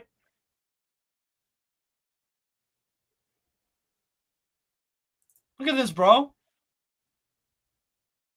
Look at this. Who was Manchester United's goalkeeper when they beat you guys in 07-08? Wasn't it the Dutch? Van der Sar. Was he world class? Oh, yeah, of course. Season? Bro, Yeah. at that period in the world, it was Van der Sar and Czech going head-to-head. Yeah. Inter Milan, goalkeeper at the time was the Brazilian brother. Julio Cesar? Wasn't it? I think so. Was he world class that season? General consensus? Cesar's always been a top shot stopper. Yeah. So near world class at least. Yeah. Bayern München when we beat Borussia Dortmund. Was it yeah, goal? Neuer. Yeah, both of Neuer's Champions League wins. He had to be world class. Also, Dortmund had Winderfeller, and he was a top shot stopper as well. Yes. So you have to be world class to even get there sometimes. Yeah, Roman Weidenfeller. Yeah, top goalkeeper. You know what's funny about Borussia Dortmund? So Weidenfeller was Swiss, Kobel was Swiss, and then the guy in between Weidenfeller and Kobel was also Swiss. And they've all been very good. I thought Weidenfeller was German. Nice Swiss. See? Let me show you again. Oh, well, I assumed because of the name. No, but Prime, you got to think German and Swiss. In Switzerland, people speak German. Some people speak German. Ask your question. Yeah. Go on. Yeah, there's a time when Julio Caesar was quality, high quality. Yeah. Fair enough. Go. You can ask your question, main guy. Go for it. But yeah, look, Weidenfeller, bro, right here. Oh, shit. Oh, no, Weidenfeller was, sorry. He was German. You're right. I thought he was Swiss for some reason. Ignore me.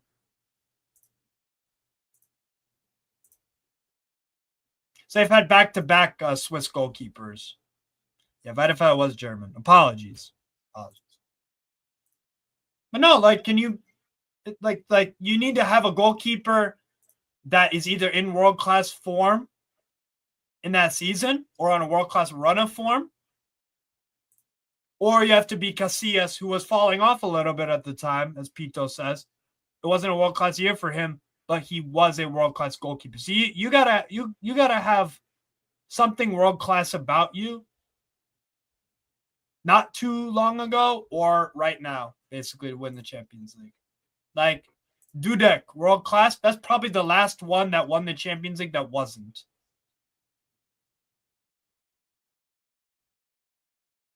Right? Jerzy Dudek, not world-class. All the other guys, though, fucking hell. I mean, Milan's goalkeeper at the time was fucking Dida. Yeah, guy was legit. From what I've heard from people, he was legit.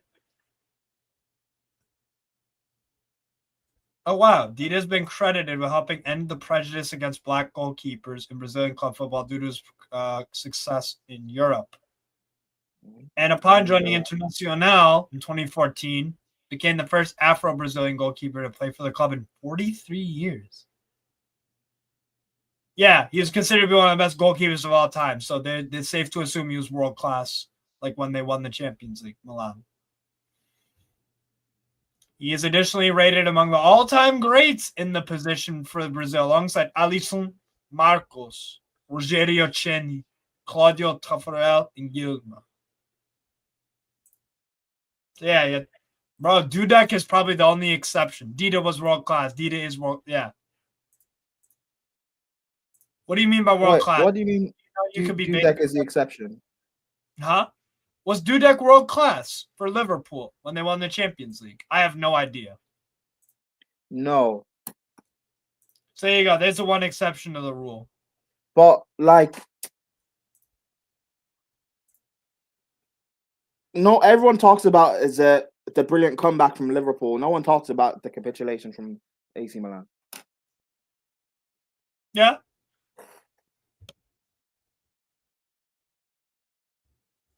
Yeah. That's true. Who was Barca's goalkeeper 05-06? Was it... Yeah. And even in that game, Dudek, didn't he make some crazy saves as well? Oh. You can't be a scrub and win a Champions League. You can go on to be a scrub, like you could fall off. But like you cannot be a scrub. You cannot perform like a scrub and win a Champions League. Right? Because don't forget, Dudek, didn't he save penalties in the shootout for the 3-3? Yes? No? Let me know, people. Yes, he did. Yeah, Dida did make a mistake on our Liverpool goals. See? So if you get caught lacking, even if you are a world-class goalkeeper, you ain't safe. It's one of those, bro. You gotta have a very high level. You gotta have a goalkeeper that plays at a very high level, either temporarily or they just are to win a Champions League. 2000 Champions League final. Who was in fucking goal? Casillas. He was probably world class that year. I think that's safe to say. Man United in goal had fucking, what was it? Who was in goal for Man United? 99, 2000. Or 98, 99. Wasn't it? Schmeichel.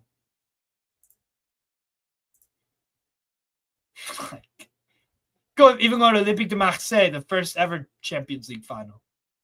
Fabien Barthez was brilliant at Olympique de Marseille. It's how he got the Manchester United move.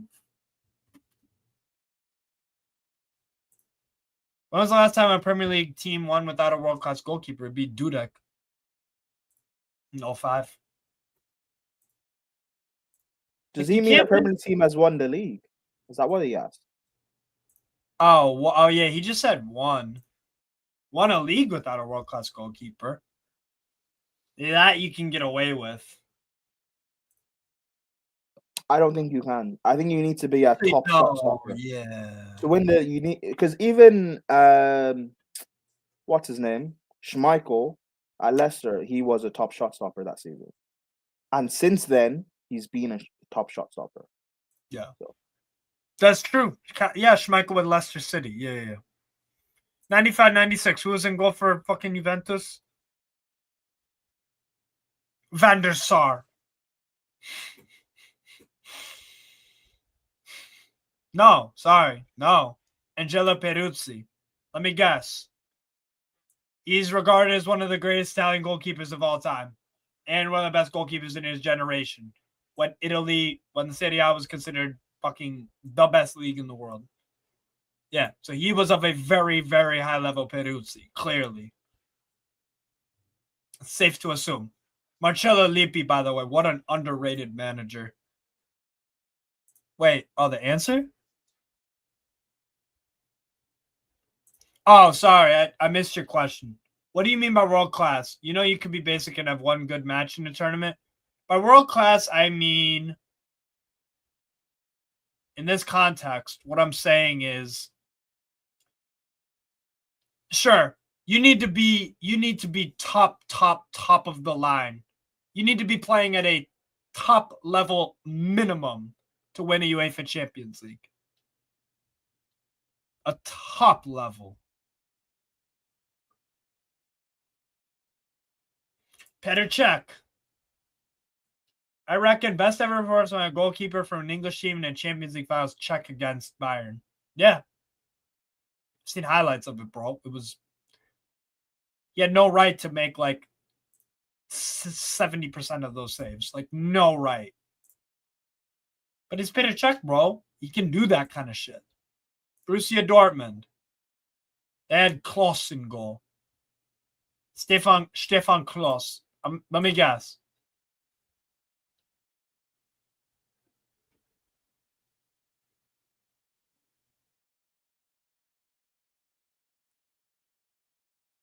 He must have been very good in that season then. 95. No. Yo, it gets slept. Hold on a sec, man. Hold on. Did Borussia Dortmund win a double? Champions League and Bundesliga same season? No, they didn't. Okay.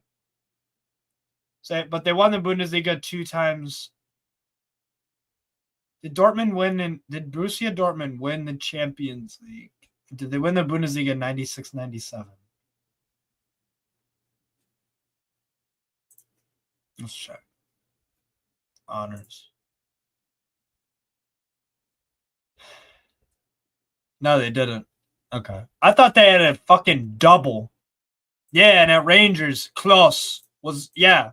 Y'all are telling me Klose was a very good goalkeeper. Yeah. mean, Ajax, they had Van der Sar in goal for the 94-95 Champions League win. He was world class. Milan, when they smashed up and beat up Barcelona. Sebastiano Rossi, very good goalkeeper. Very, very, like, bro. 12 years he was at Milan. Holy shit. Champions League and a bunch of Serie A's and a Super Cup and an Intercontinental Cup and Supercoppa Italianas. Gotta be of a certain level, bro. Whoa. Sebastiano Rossi holds the record for the longest streak without conceding a goal in away games in Serie A history. 825 minutes. He did not concede an away goal in Serie A from November to March. Is that impressive, Prime? What? This guy, Sebastiano Rossi, actually, that's disrespectful. He's clearly an amazing goalkeeper for AC Milan when they won the bro. Sebastiano Rossi holds the record for the longest streak without conceding a goal in Serie A away games in the history of the league. He went 825 minutes without conceding an away goal from November to March. That's insane, right? He also holds the record for the fewest goals conceded by a goalkeeper during a 34-match Italian Serie A season. He conceded 11 goals in 34 games. Damn. So this guy was probably, he's probably slept on, like all-time great. He also has another record, longest streak without conceding a goal in Serie A for 11 straight games from December to February. 929 consecutive minutes.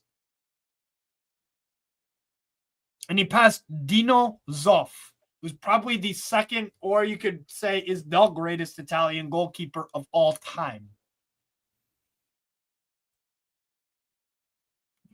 But Buffon broke his record by 45 minutes recently. So, yeah. Rossi was an outstanding goalkeeper very clearly in 94. To go from November to March, was 1993 Serie A hard? I would assume. Yes. Let's check it out, though.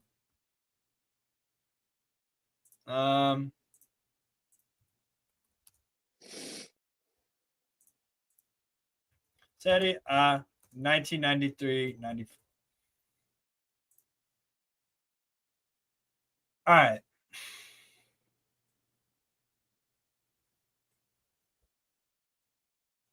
Trapattoni, outstanding manager.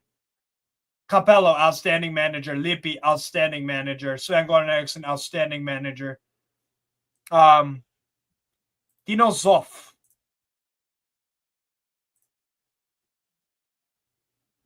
Manager, it looks like he did so-so.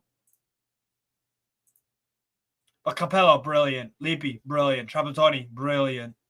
Who else had a good time? I mean, Sven, brilliant manager. RIP to him. So here's the league table. But Milan won in 93-94. They won it by 3 points. They only conceded 15 goals in 34 games. That's absurd.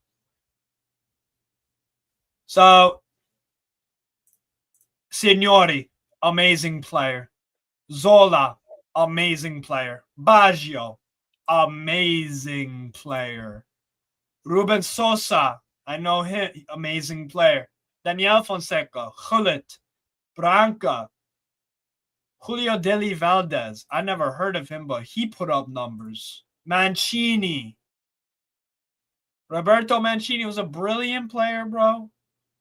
Yeah, Serie A was fucking lit back then. The relegation race was this. Bro, Inter was fucking 1 point off relegation.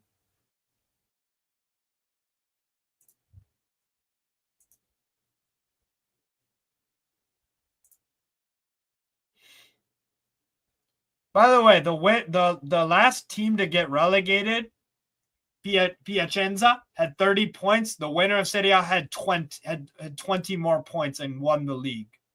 That's how competitive this fucking league was, bro. That's insane. 20 points behind top and the last relegated team. That's insane. Because nowadays, especially in the Premier League, like you have teams barely cracking 10 points, and then the champion is at like 80. So it's a 70-point difference between like relegate, bro. Gap is it's like a 50-point, 60-point gap nowadays. Like, yeah, bro. Like, yeah, Serie A was very good in the 90s. Let's see if it has a different view of it here.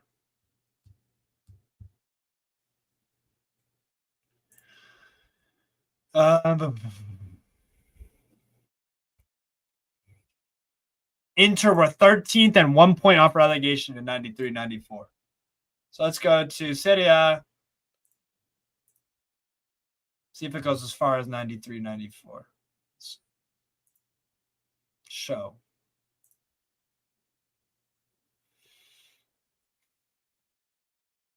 No? Just doesn't want to show me? No? Okay, now it's loading. All right. Look at how, by the way, I want y'all to take notice of this. Foreigners. Foggia. Foggia had 4. Napoli had 2. Reggiana had 4. Cremonese had 2. Piacenza had 0. Juventus had 5. Torino had 5. Genoa had 5. Inter had 5. Roma had 5. AC Milan had 6. Udinese, Sampdoria, Lazio all had 4 foreigners only. Lecce had 5. Cagliari had 3. Parma had 4. And Atalanta had 5. So it was 71 foreigners out of the 510 Serie A players. Let's just click on a random game. Sampdoria, Lazio. Let's see who's playing for them. Pagliuca, very good goalkeeper. Serena, very good. Ruud Gullit was playing for Sampdoria. Vladimir Jugovic. Boksic was great. Signori was brilliant. Winter was a good player. Marchegiani, great. Favilli, Paolo Negro. Like, yeah, Serie A was at a high level in the 90s, bro. Juventus Udinese. I mean, Juve's lineup must be fucking lit. Gianluca Vialli, Roberto Baggio, Mahler. Is this Marco Di Livaio? Angelo. Fairs. Torricelli, Marcotti, Antonio Conte. Antonio Conte is an amazing player. Peruzzi, top goalkeeper. Yeah. Stefano Pellegrini. Alessandro Calori. Battistini. Like, yeah, it's, bro. Look at Milan. Milan lost to Reggiana, bro, on the first day of the season. With Jean-Pierre Papin, Marco Simeone. Is that Angelo Carbone? Michael Laudrup, Marcel Desailly. De Napoli, I forget his name, but it starts with an F. Renano. Nava Tessotti, bro. Like, Capello manager. Yeah, man, like, yeah, Serie A was at a high level. This is a fucking movie it was. Wait, what was the finishes again?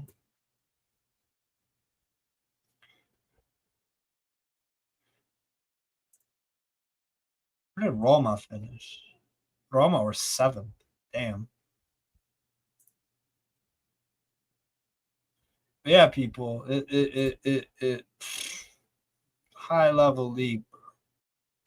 Parma had a top team. Faustino Espria, Gianfranco Zola, Massimo Crippa. Gabriele Pin. Yeah. Minotti. Dichara. Bucci was a good goalkeeper. Lippi was the top manager. Ciro Ferrara. Fabio Cannavaro was at Napoli. Fabio Pecchia was at Napoli. Daniel Fonseca. Paolo Di Canio was at Napoli. Like, yeah, bro. Yeah. Crazy, bro. But anyways, I'm gonna end it here. Big up to y'all. 3 hours 45. Not too shabby. Not too shabby. Big up Prime for joining. But yeah, it's gonna wrap it up here, people. Big up everybody for joining. But yeah, I hope y'all enjoyed that. Not too much of it because too busy debating Tony, but it is what it is. Big up everybody for joining. And have a good one. Actually, let me find a redirect real quick. Redirect. Gonna redirect to Zier Talks. Calm. Yeah. We're gonna redirect to there. Hopefully that is all set up. Big up, bless up, yo. Good to see y'all. Anyways, I gotta take a piss real bad. So I'm ending this here. Take care, everybody. Peace. The fuck out.